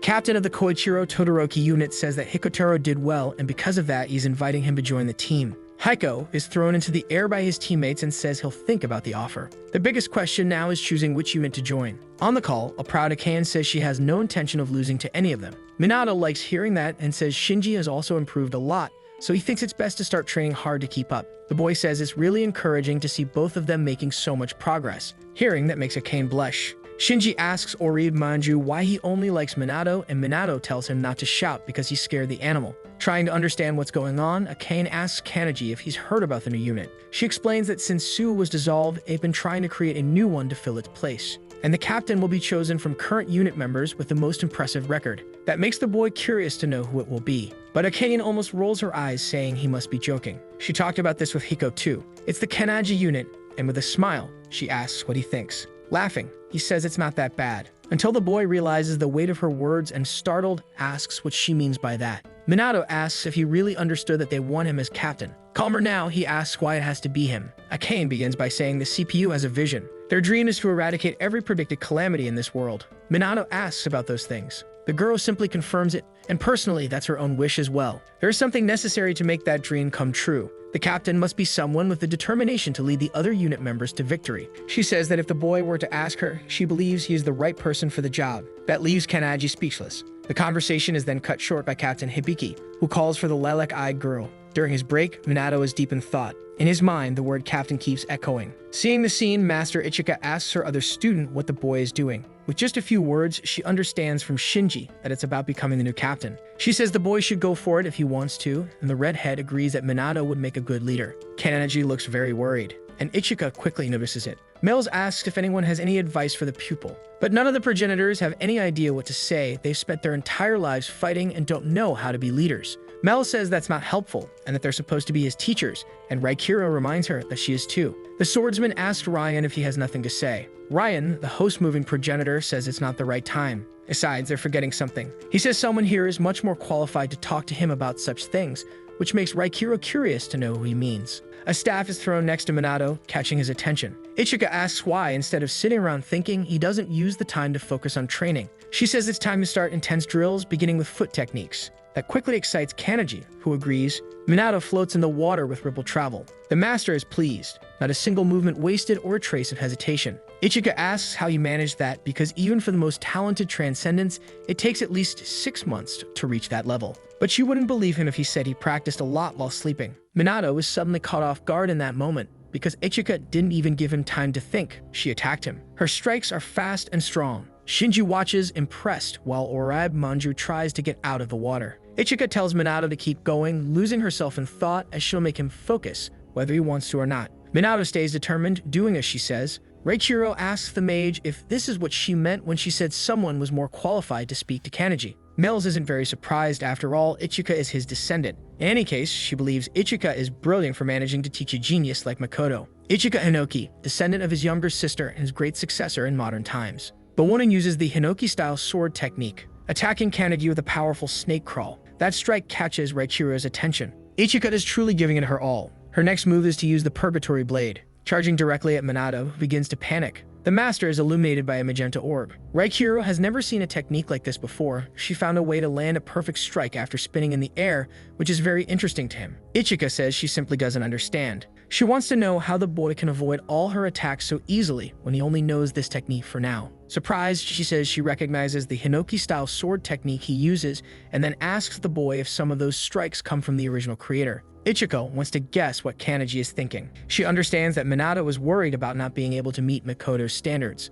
The boy seems to realize what had been holding him back all this time. He was wondering if he could ever be a great leader like Makoto. Meanwhile, Shinji is thinking about the boy, unaware that this was what had been troubling him. The woman is right, and that's because Minato saw it with his own eyes. He knows exactly what kind of inspiring leader Makoto was to his team. Kanji honestly hopes he can be like him. But it turns out Minato doesn't need to be like Makoto. Ichika yells at him to pay attention. With the Kanoki-style sword technique, she creates the soaring Tengu. The master asks the boy to look at the techniques she used. Each of them was created by later generations of masters who built upon the founder's teachings. They can't be exactly like the Progenitor because his abilities are on a completely different level from theirs. Continuing, she says that later masters kept researching new techniques in hopes of reaching even a fraction of that level, thus the evolution. Minato is surprised by the idea of a generation of researchers striving to become like the Progenitor. Ichika says that currently there's no certainty of what Makoto was like as a captain, but as his student she has no doubt he was excellent in the role. She says you can't expect to be exactly like your heroes from the start, but you can keep practicing and doing your best to follow in their footsteps. And if you do that, somehow you'll reach your goals. The master then shouts at Minato, asking if that's right. Ichika says that instead of worrying about being like Makoto, he should think of it this way. She asks what it was that Makoto entrusted to him. Kanaji then remembers that final moment, when he could feel Captain Su's hand burning into his. In that final instant, the future was entrusted to him. Satisfied, Ichika says she likes that look on her student's face. She says that in that case, she'll do her best to train him for the future as well. Ichika asks Minato to show her everything he's got. Their auras collide along with their weapons, creating a beautiful event in the sky. 2 weeks later at the counter-prophecy unit headquarters, the two captains are reviewing the list of candidates for the new unit. Tenjin says they usually select someone recommended by other leaders or the commissioner's office. But it looks like there's an interesting exception this time. Ichika Hinoki has recommended the newcomer Minato Kanaji. Outside, there's an infiltrator passing on the information that the test to select the new unit's captain will be held in 3 days. The infiltrator tells his boss to wait a little longer because he is the one who will lead the new unit. This is Avier, a member of the 12 Disciples of the Apocalypse. He has an ability called a Manojaku that allows the user to disguise themselves as the person they've eliminated. The disciple's goal is to become the captain of the new unit and then destroy the organization from within. His thoughts are on Midori Ikihara, who is out there eliminating the other members. Half of them are already dead, and they're not strong enough to take down the beasts, so there's only one better thing they can do to survive. For that, they need to cause chaos within the CPU. That's all it takes to fulfill the prophecy. 3 days later, at the long-range practice grounds, everyone is asked to form up. Tenjin says the test to select the captain of the new unit is about to begin. There will be 4 tests in total, and the first 3 will narrow the candidates down to 4 people, with points awarded based on the ranking in each test. The candidate with the highest final score will become the captain of the new unit. They are informed that the commissioner herself will be watching the tests from her office. Tenjin asks if everything is clear to them. Then he asks them to give it their all. Everyone is ready to be number 1. Minato thinks about the candidates for the role and how exciting it all is, but he feels as if everyone is watching him. The participants are the following 8 people. Haruki Kokide from the Yaguruma unit, who speaks badly about Minato. Seishiro Asahina from the Yorozuya unit, who finds it absurd that Kanaji is aiming for the captain position after only 2 months in the CPU. Kuromo Sonobu from the Yoshime unit is impressed that he's trying even while still a trainee and tries to speak to her partner. But So Hizagi from the MangaCapped team asks her not to bother and is also not happy about Kanaji, wanting to know who he is. Ezuki Sakazaki, who is part of the Tsurusaki unit, talks about Kanaji's feat in the first grade prophecy and how he was recommended by Ichika Hinoki. Annoyed, En Shikami from the Todoroki unit comments that he heard Kanaji is training CPU peers. Kaname Irio from the Hibiki team wonders if this is the one teaching Akane and feels insecure because of Kanaji's good looks stealing his thunder. One of these people is currently AVA, a disciple of the Apocalypse in disguise, and unaware of this, Minato reflects on how his master still hasn't arrived. Furthermore, she sent him a message saying she woke up late but still threatens that if he loses, she'll turn him into charcoal. Kanaji knows she's serious after all he's experienced himself. He's not sure what the tests will be like, but he knows he must make sure not to be eliminated, at least until Ichigo arrives. Either way, the test begins. Shinji asks the master if this really is part of the training, and the one who confirms it with absolute certainty. She asks him to move faster. Ichika makes it clear that if he keeps delaying like this, it might all be over by the time they arrive. The redhead asks if she wants to see the moment Minato passes the test. By then, the mana measurement test is completed. Kanaji is in the test area. Minato receives the highest score, and the boy almost cries for breaking the machine once again. Seishiro, who ranked 5th, is impressed by this. Aisuke, who ranked 3rd, wonders if this is Minato's specialty, and Kuromo, also 3rd, asks what he means by that. He explains that whenever someone stands out in physical skills, they usually specialize in mana, and for him, Minato fits that pattern. Aisuke says it's just like En. The boy is listening to the entire conversation. En Shikami placed 7th in the mana test. The second test is hand-to-hand combat, and whoever defeats their opponent will receive 2 points. Tengen asks if there are any volunteers, and En steps up, choosing Minato. He wants to fight the boy because he's the strongest in his unit at hand-to-hand combat and another special member. When he was 2 years old, En and his mother were attacked by a group of monsters from a dimensional rift. The beasts went straight at them. that awakened the mark in the boy. Not a single monster reached them. Without leaving his stroller, he eliminated all the creatures in the area. Hibiki says it doesn't seem fair to let En take this test, and Koichiro wants to know why. After all, he's the strongest in hand-to-hand combat. He says the boy has limited mana abilities but is physically unmatched by other transcendent individuals. Koichiro explains that since En joined his unit, he's invested all his energy into martial arts training, and that no one stands a chance against him in a physical fight, and Hibiki tells him to stop flexing because it's so cringy. But she knows the man is right, as En's physical strength surpasses anyone else there. Hibiki believes the poor boy is going to be torn to pieces. Before they begin, En asks if Minato is really training Heiko. This catches Minato off guard. He explains he's more of an advisor than a teacher, only giving a few tips. En says he's met guys like that before who give a few tips to a genius and then go around bragging that they were their teacher. The redhead says that, like him, Heiko is an incredibly gifted genius who doesn't need people telling him what to do, and ends by saying the blonde will be fine on his own. Minato surprises him by saying that he's absolutely right. With a smile, the newcomer fully agrees. That only irritates En, who asks what kind of game he's playing. But regardless, he doesn't intend to waste time. So he starts off with Rip and Tear. His strength even cracks the ground beneath his feet. Using the force to launch into the attack, Kanji can only think about how fast his opponent is. But Minato manages to dodge his claws. A powerful explosion occurs around them. Even the spectators have their vision disrupted. Koichiro is thrilled with En's performance. The young man is giving it his all. His strikes are incredibly fast. Minato only defends. But the boy is just observing and uses the Kobudo-style technique to grab his wrist, spinning him through the air with an arm twist. The impact destroys a large part of the area. This makes the other candidates, impressed, start looking for ways to protect themselves. The mere recoil from the counterattack was incredibly powerful. Minato tells En that he is really strong. This irritates the boy, who asks if he is joking. He then breaks free from Minato, escaping the humiliating position he was put in. Haruki is impressed that he has not a single scratch on him. Kaname also notices this, finding it impossible since the ground was destroyed. Aizuke asks if it's really that surprising, and once again points out that En's physical abilities are his strength. He says that when it comes to raw endurance, ordinary people can't compare to him. The two continue their fight. Minato knows he can't win just by redirecting his opponent's attacks. He wants to try something else. Eilerson comes in with a light speed kick. Kanagi hits En hard in the stomach. Wasting no time, he plants his foot firmly with X-Cross, and quickly follows with the fist strike. Then combinio the spinning foot strike. En is thrown far away. This impresses everyone watching the fight, even those who trusted the veteran's physical abilities. The rookie surpassed him in just a few seconds. Contrary to what they thought, En, who looked like he was in pieces, is interrupted by the judge shouting that it's enough, and so the test is concluded. The winner is Minato, who earns 2 points. Tak Wong and Eilerson celebrate their student's victory. So calls Aizuke over just to say that Minato's physical abilities are better than En's, and he questions it, since it was said the rookie was good at mana. The boy starts doing his research, not expecting Kanagi to be such a notable fighter. He assumed Minato would be naturally eliminated if he just left him alone.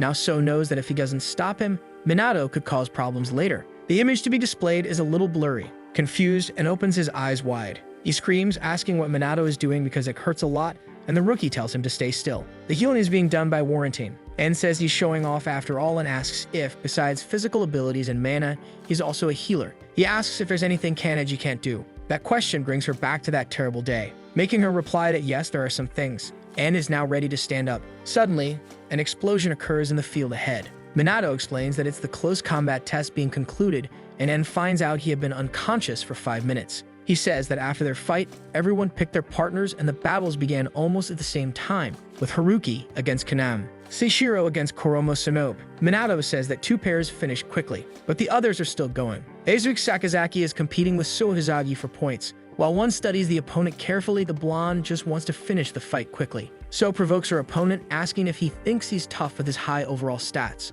And there's something she says the nerd doesn't know. So says that unless he stands out in some way, he's just another cog in the machine, and that Aizuke doesn't deserve to be captain. Aizuke replies that apparently they have different views on what makes an ideal captain. He doesn't want a leader with special powers. To him, a captain should be able to respond to all kinds of situations and ensure the survival of the entire unit. He says that's the opposite of Mikoto. Aizuke says he doesn't want to lead his members to their deaths over a meaningless fight. Minato, overhearing everything, is struck by his words, and gets annoyed at the four-eyed bastard's speech and tells Kanagi not to pay attention to the provocation. But the rookie knows that and still thanks his companion. Soa uses her martial arts ability, attacking the other with a powerful lethal chain blast. Aizuke tries to withstand the blow, but ends up being thrown far away. So doesn't stop there, ready to hit him again. But Aizuke surprises her by saying he surrenders. That's enough, and the winner is So Hizagi. The blonde questions the nerd if he let her hit him on purpose, and Aizuke says he hates rude women. The nerd says he didn't want to waste more energy on a pointless fight,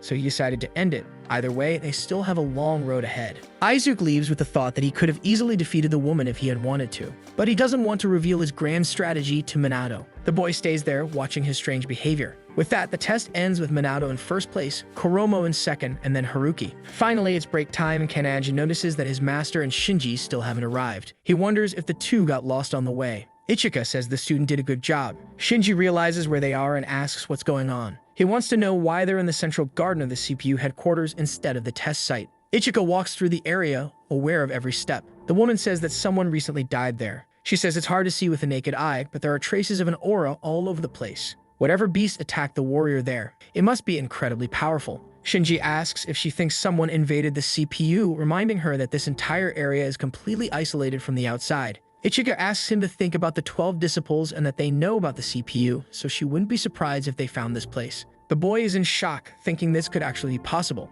In any case, the master tells him to hurry up because it's time to go to the test site, and she believes the one eliminated was some captain or something more. Midori isn't the only one who wants to avenge Mikoto's death. The test has a lot of surprises ahead. However, it's still break time. Kuromo tends to So's wounds. Some use the break to eat. Aisu continues his research.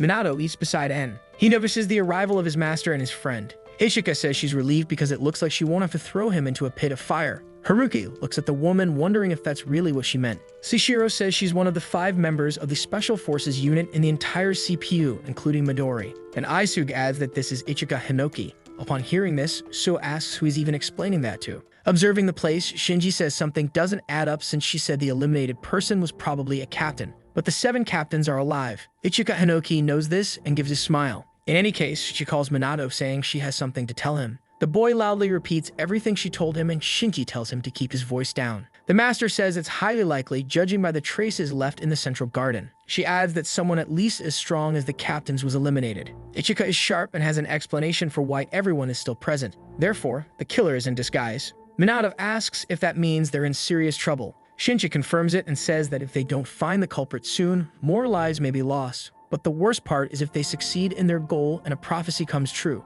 Ichika surprises her students by saying she has an idea. The master suggests eliminating everyone at once and solving the problem. Putting all the pieces together, Minato concludes that this is not just about selecting the new captain. It's actually an opportunity to hunt down and eliminate one of the 12 disciples hiding inside the CPU. Ichika agrees, reminding them that this group is responsible for Mikoto's death. With a sly smile, she asks if that doesn't make his blood boil. Minato reflects on it, but yes, he's ready for this. And Shinji feels the same way. Minato is sitting, looking like his mind is about to explode from trying so hard to think. But his gaze is also sad. One of the progenitors is curious to know what he's thinking. The detective says that if it were him, he'd be checking the garden, but he knows Minato is in the middle of a test, so it's not possible. Kanagi remembers that he still has some break time left, and Azul says that might raise the culprit's suspicions. The detective supposes that if the enemy is as strong as the 12, he could eliminate everyone if he wanted. With that, he concludes they must be ready in case he tries something like that. Minato knows the progenitor is right. After the next test, he intends to investigate the crime scene. He finds it strange that none of the progenitors noticed there was a fight, and Raikiro reminds him that they were trapped on the mountain with him for an entire month. The progenitor says there's a mysterious power in that place that blocks the flow of energy and reveals it's the place where he created the Hinoki-style sword technique. Mills adds that besides that, the culprit might be completely camouflaged unless someone gets very close,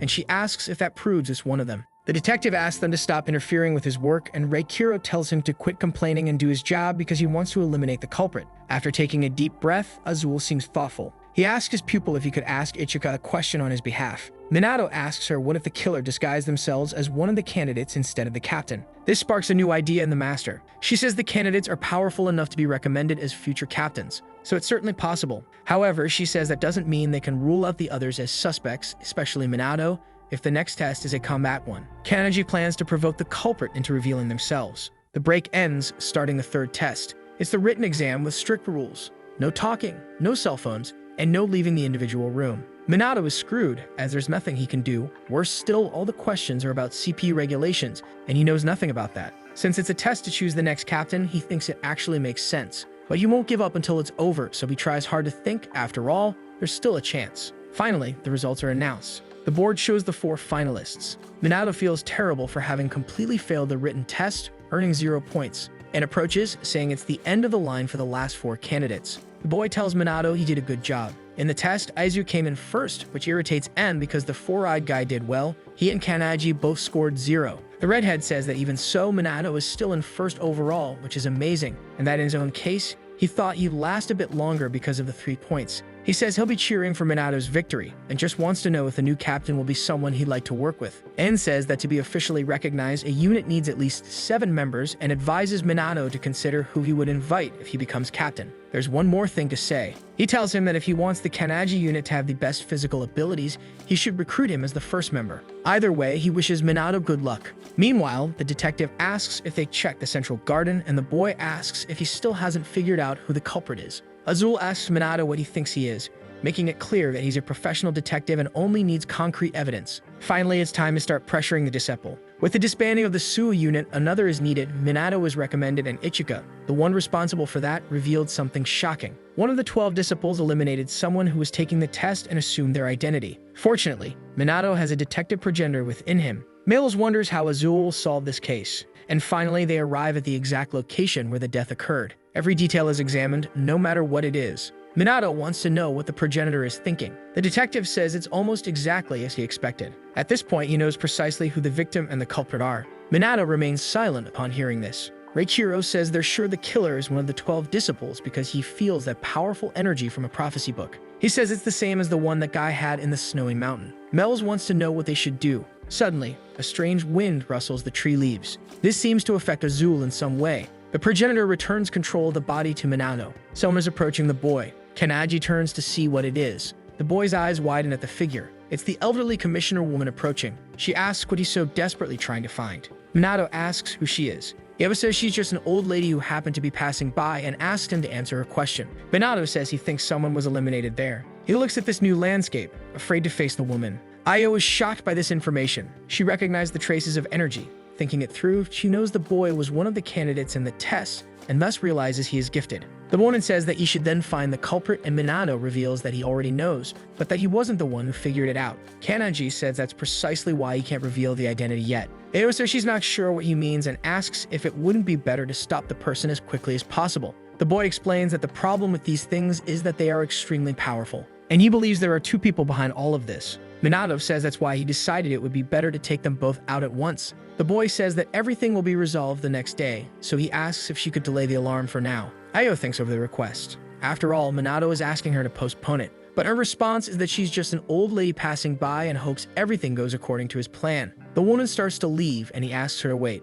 Either way, the boy tells her his name. With a smile, Ayo says she will remember that. Another strong wind almost knocks Minato over. The sound of nature is heard once more. Kanagi is surprised to find himself back. There's no one else there but him. Shiki asks the lady if she thinks this is a good idea. Io assures her that the boy knows more about the incident than anyone else there, and she's curious to see how he'll handle the problem. She asks the girl to speak with Tenjin about staying behind to help Minato in case anything goes wrong. The lady says it was a good idea to investigate the traces of that strange energy. After all, she ended up gaining more than expected. She notices something strange about the girl. Shiki says it's just that it's not very common for her to have high expectations for someone. Aya responds that it's because of his eyes. She recognizes that look in him. The next day begins and Minato is already awake, walking through the area. En soon catches up with him so they can go together. He comments that the test will apparently focus more on evaluating captain-like abilities, and says he heard from Aisuke that they'll likely be testing planning and leadership skills. Either way, he's rooting for Minato. The newcomer thanks him and says there's something he's curious about.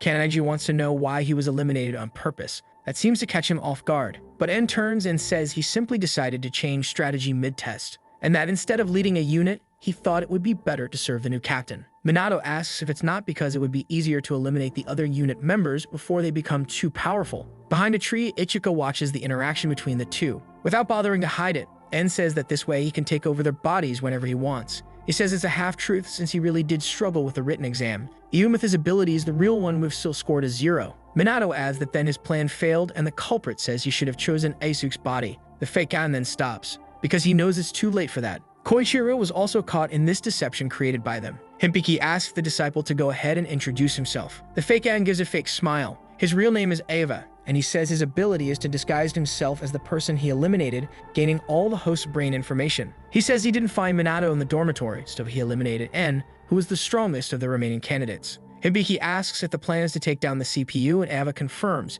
but since his plan failed, he says everyone will now have to be eliminated. But first, he wants to know something. He asks which of them uncovered his true identity. Captain Hibiki says it's the guy standing right next to him. He looks to the side and sees Kanji. Ava deduces that he was the one who organized all of this. His smile turns sinister and is lit by a powerful green aura. Ava asks Minato who he really is. Kanji stares back at the disciple of the apocalypse. Just before Ava took over Enshikami's body, the real one received the news that he was being recommended as captain. Excited, the boy asks if that's really true. Koichiro confirms and says the other members will be informed the next day, asking him to keep it a secret. The captain asks him to listen, saying the boy has the best combat skills of all the candidates. He says he's sure En will be an excellent leader and that he'll do very well. This brings tears to the boy's eyes and promises he won't disappoint him. The boy says he'll try his best to make his captain proud. Koichiro doesn't even have a chance to react to what happened right in front of him. He finally realizes the problem. His subordinate is on the ground, soaked in his own lifeblood. The one responsible for this says En was too weak. Provoking him, Ava asks if that's the best a future captain can do,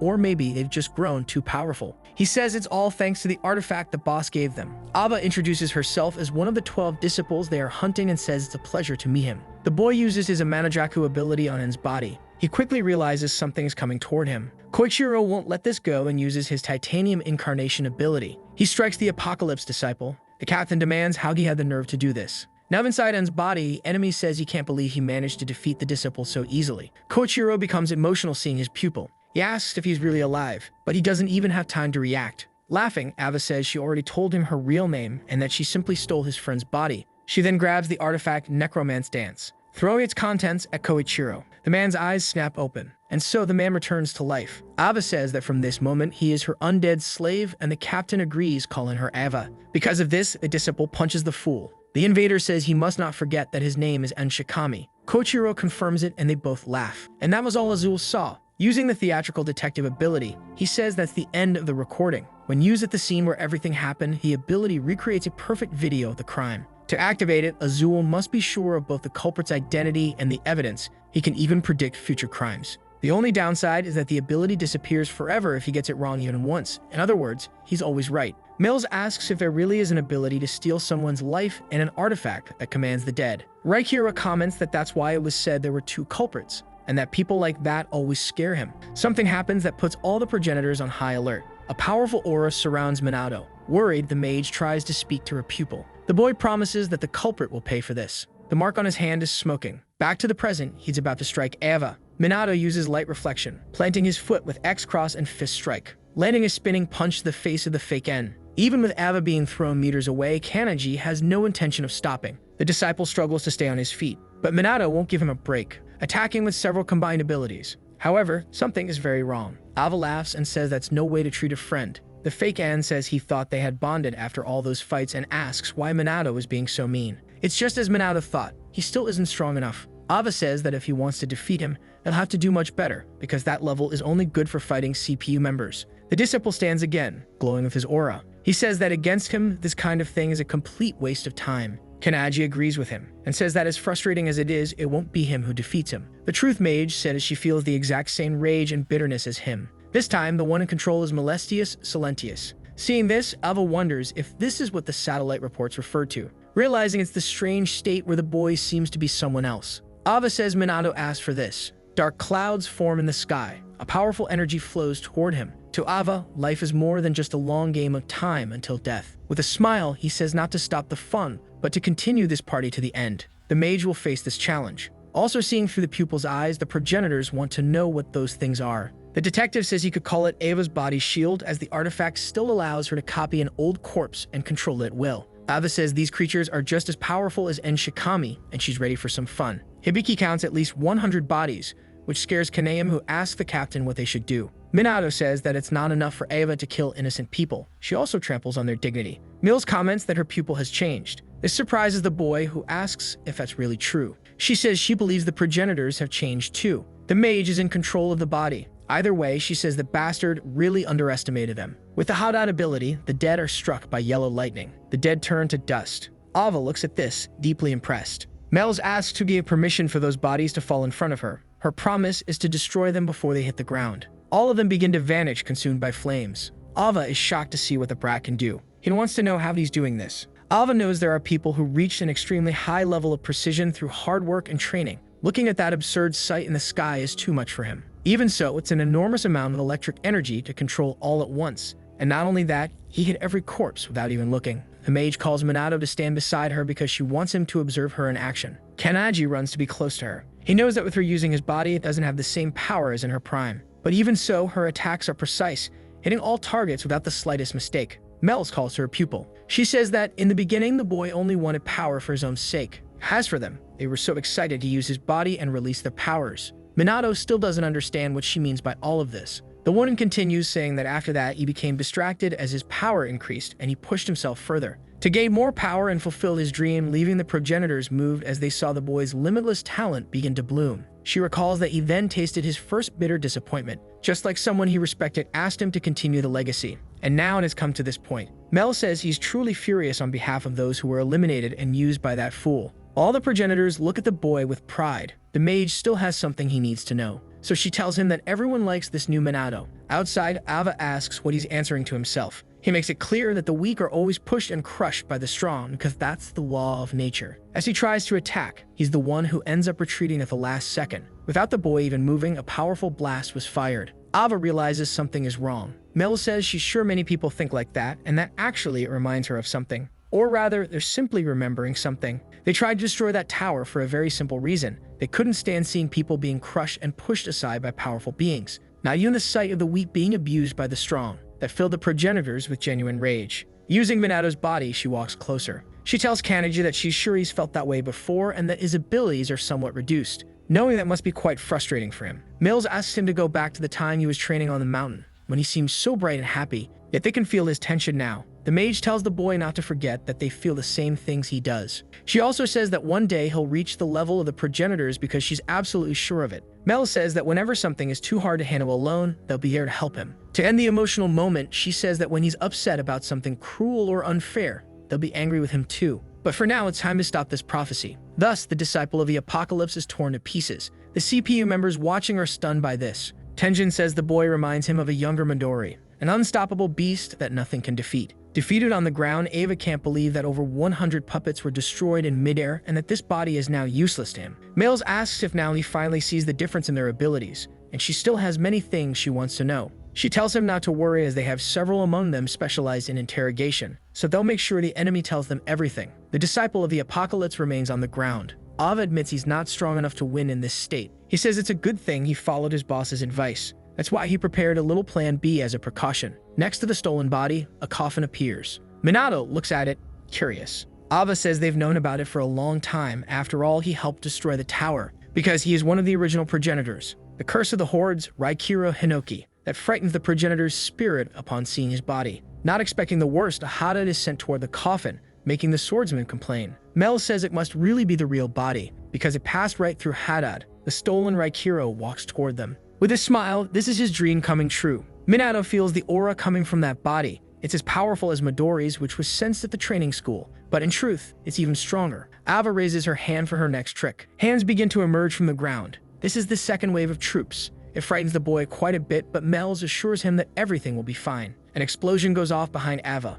The body thief looks back confused. There's something Minato must not forget. There's little Heiko, the current powerful alchemist Akanen, his new sword master Ichika, even his new friend Shinji. The mage tells him he must not forget that he's not alone because he has all of them. Ava asks if these are his little companions. His words make Minato realize that beyond the voice, even his way of speaking resembles Raikiro's. Ava says she has some bad news to share. She says there are no weaklings among her puppets. So attacks one of the dead, but she soon has to dodge its counterattack. The woman questions whether the creature is using some kind of body armor ability as her death ray didn't even leave a scratch. She realizes it's as if each of them has activated their own abilities. Seishiro can't find any weak points to strike, and poor Kanaen runs in fear of the creatures. Captain Hibiki already puts on her headphones to take them down, activating her ability Realize. Then, like a melody sweet, the Firebird. With her Firebird, she eliminates everything in her path. This impresses little Kanaen, but the captain thinks it's a bad sign if they're capable of using abilities even after death. The chain then breaks. Kanaen notices this and finds it strange. Looking up, he sees the undead Koichiro free from his prison and ready to strike with titanium incarnation. The monster simply strikes the ground.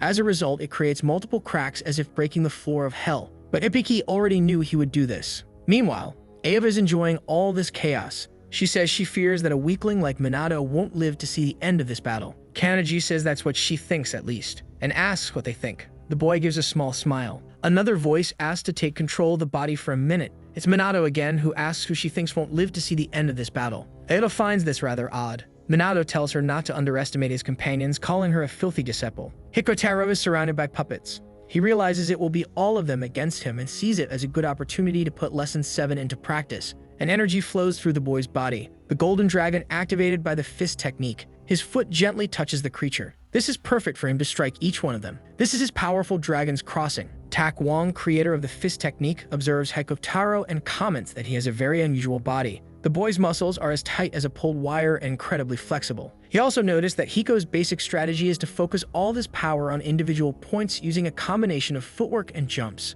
Eilerson, progenitor of Flashfoot, thinks it's cool but a waste of energy, because there's a better way to make the most of natural talent. She says that's what he should strive to use, with a continuous line of movement that can't be broken. With his elastic body, Hiko entangles his opponent with serpent coil like a steel whip that can cut through anything, and nothing can escape it. Hiko uses dragon scales. It's wonderful, and he's ready for the next.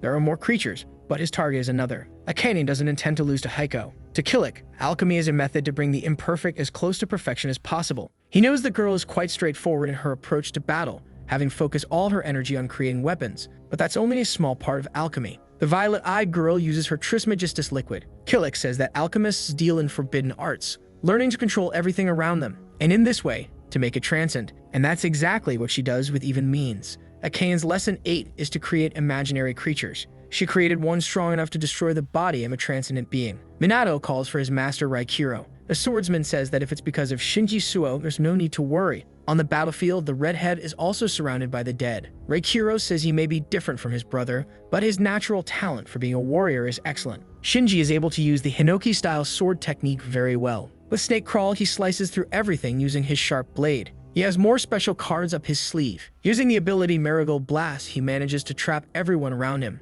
Ichika, watching the fight, is impressed by the incredible combination. She wonders if he combined the sword technique with another ability. Despite being limited to the sword, she realizes he can do it just like Minato. Something catches her attention and pulls her out of her thoughts. A hurricane of flame surrounds Minato and Ava. With that, Ichika realizes that the battle between Kanji and one of the 12 disciples has finally begun. But there's something different that she notices. Looking closely, she wonders if it's really what she thinks. She wants to know if that's true of the founder of the Hinoki-style sword technique, Raikiro. Shocked, Ichika wants to know what is going on. But this fight is Mel's versus Ava. The fake Raikiro uses the Hinoki-style sword technique, using Sea Storm's slash against the boy. Mel's, using the body, easily dodges. Even so, it impresses the real Minato. Without saying a single word, she uses Hadad, and Ava tries to counter with his sword. Unfortunately, the mage's strike isn't strong enough. With movements in all directions, Ava uses Dice Roll. This causes slashes to everything around. Mel's protects herself by jumping onto one of the blocks. Minato had used this ability before, so he can recognize the difference. This one is the true Hinoki-style sword technique. However, there's something else. Meanwhile, the CPU members try to save their lives. This technique is even more powerful. With it, Shishiro's hand is severed from his body, and so ends up falling into the abyss. That doesn't go unnoticed by the mage. The Transcendents are rescued by a kind of golden bubble. They are taken to a safe area while she goes deeper into the fight. Mills asks Raikiro what he thinks they should do. The swordsman ponders the question, but instead of answering, he simply walks away. Raikiro says he'll leave it to her, and that she can do whatever she wants, and that's fine with her. Mel stares at her enemy inside her friend's body. Using the sword technique, she invokes Cloud Beam. Himpiki, who's watching the battle, is impressed by how powerful it is. The arrogant Ava finds it all amazing, and wastes no time causing chaos to the others. He says this is the body of a progenitor, optimized and specialized for battle. Mocking, Ava asks if there are even stronger techniques. Mills only observes her next move. The body snatcher charges with non-physical sublime perfection, rushing toward Minato. But then he realizes it didn't go as he expected. The real Raikiro finds this all boring. Mills even agrees with him. After all, even using his body, the enemy still manages to be so weak. This angers Ava, who tells him not to call him weak. After all, he's using the body of a legendary progenitor. He believes there must be something more powerful than this and focuses hard to go deeper, but something doesn't go as expected. Ava suddenly starts crying, and even he finds it strange. With the ability to access everything, he saw the memories imprinted in Raikiro's body from when he was alive. There were monsters so terrifying that just looking at them was enough to destroy a person's mind. Reichiro defeated an entire tower of those monsters with a single strike. But despite his remarkable achievements, he seemed completely indifferent and even bored. Ava wanted someone powerful, but this is too much even for him. It's even beyond all limits of human consciousness. Ava is in shock after seeing all of Reichiro Hinoki's memories. The swordsman eliminated people and monsters. He crossed the seas, and not only that, he went beyond, conquering entire planets. Ava cries through the progenitor's body. Desperate, he wonders when this will end, but he's becoming even stronger. He can't take it anymore. It's too much. His soul will be destroyed by this mental hell. Reichiro says they should just sit and let him self-destruct. But Eilerson says he should know better, that if the fool loses control, he'll end up eliminating everyone. Hearing this makes Minato worried. A malevolent aura envelops Reichiro's body. This throws Eiler into a panic, saying that he's lost control and now everyone is going to die. This pain is too much even for the most evil creature, and everyone will feel it. In Takasaki, in Gumma Prefecture, the tremors can already be felt. Kirasagi's partner asks what's going on, and the man tells him to evacuate the citizens. He realizes that this aura is massive and discovers that it's coming from Nagano Prefecture, which is 96 km away from there. Kirasagi wants to know what kind of monster is powerful enough to produce an aura like this in the current moment. The puppet bodies are being destroyed. Akane and Heiko are frightened and don't understand what's happening. Shinji struggles to stay standing, wondering how an aura can be this powerful. Kuromo can't even resist the force and collapses to the ground. The same happens to So. Seeing his friends suffer makes Minato desperately scream for Reichiro, but the progenitor doesn't seem moved by him. The swordsman simply tells Mel's that he warned her she would be the one to handle this, and the mage knows that well. However, in Minato's current state, she says he should be strong enough to defeat this guy. Magical bracelets appear around her. This is her Magai Hemet. Ava continues releasing the powerful evil aura. Akane is right behind, not understanding what's happening. The alchemist calls out to Minato and also to the girl, knowing she can hear him. He tells them both to pay attention. Killick says that some study alchemy while others dedicate themselves to magic, but in the end, what unites them is the search for truth. He says that's one of the final goals. The man asks them to look, and questions whether the body of a transcendent can truly be contained in a single fragment of truths. Mills also observes this from within the body's control. Filled with hatred, the body thief wishes for Minato's end. Ato's mind was already shattered into pieces, and the only thing controlling Reichiro's body was that. He says that even so, the progenitor is practically unstoppable. Like a wild animal thrashing in a desperate attempt to survive, destroying everything around him. Killick recalls that at one point the young and inexperienced Reichiro gave in to this state of complete physical abandonment. Driven by remorse for his past actions, he named this ability Total Darkness, for its absence of any redeeming light.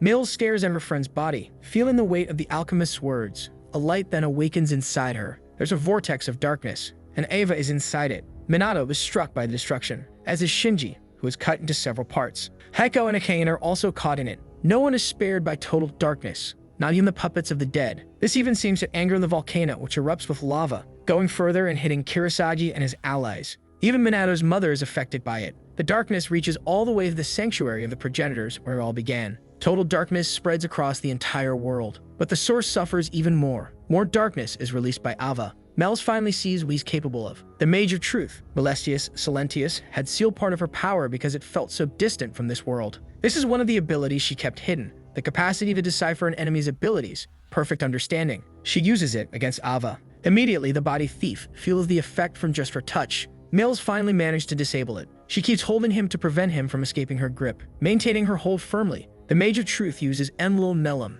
Ava, who is using the swordsman's body, screams as he feels her power. A bright light envelops them both. Gradually, it becomes possible to see the two again. But the swordsman's body is completely burned. Slowly, it starts disintegrating, being carried away by the wind, and even so, Mel's keeps holding on. And she still says, "Until next time, remnants of an old friend." Mel's continues the farewell saying, "Until we meet again on the other side of the Ring of Truth." The other progenitors watch this. They are truly saying goodbye to their friend. But Reichiro reminds them that he is still there, though Mel says that the body and soul are two separate things. Minato is shocked by everything that happened. Mills asks if this helped him understand a little better. Either way, she returns control of the body to its owner. Meanwhile, the others celebrate, thinking it's incredible that he defeated the monster. Ichika then asks the boy why he didn't use the sword. After all, they had trained for an entire month. Heiko reflects on how he believed he was surpassing Minato, but now realizes he was wrong and wonders how much stronger his friend will become. Shinji can't believe he incinerated Ava like it was nothing, and Ichika says what impressed her most was what came before.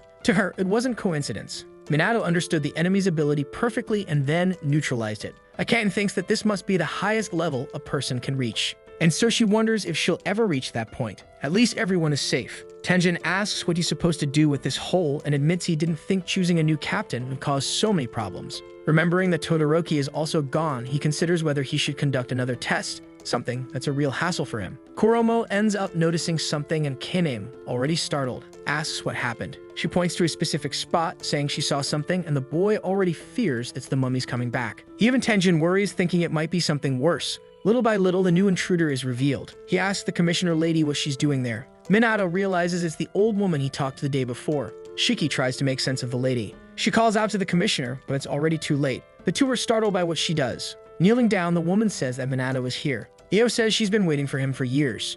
Then she says, "Welcome back, honorable progenitors." That leaves all of them in shock. Everyone watches what's happening. Minato's friends are stunned to hear that the old woman is the commissioner. Ichika asks if they didn't know about her or if it's their first time seeing her in person. The master explains that Io is one of the founders of the CPU and the highest-ranking official at the Japanese branch. But they only want to know why she's bowing to Minato, and Ichika sarcastically asks how she's supposed to know that. Meanwhile, Kanaji wants to understand why the lady he met in the central garden is bowing to him. The boy tells the others that she knows about them and asks if any of the progenitors recognize her, but none of them have any idea. But Raikiro senses something in her aura. To him, it feels very familiar. Leo asks if he doesn't remember her and says she's not surprised since she's aged quite a bit since the last time they met. An idea comes to the lady's mind that might help him recognize her. She makes a hand gesture that already puts the boy on alert. In a strange stance, the woman calls out to Raichiro and asks if he remembers the wiggle dance. That leaves the progenitors a bit confused, but something about it starts to make sense. Then their memory goes back to a not-so-distant past. Finally, they discover that this is Io. Meliz's face turns bright red like a tomato while Raikiro asks to borrow the body for a minute. In control, the swordsman says he hasn't seen her in centuries, which leaves Minato's friends confused. Tenjin and Shiki scold the boy for the way he's speaking to the commissioner. Unaware of the threat, they seem to be enjoying the wiggle dance. Meanwhile, the other two plan a new captain test after helping Minato meet the founder, but Io asks both of them to calm down. Meanwhile, Raikiro says he can't believe how much time has passed and that she's now an old lady. She says she remembers how the swordsman used to tease her. Io says he hasn't changed one bit. So the video ends here. If you don't want to miss the next part, activate the notification bell, and see you next time on Tob's channel.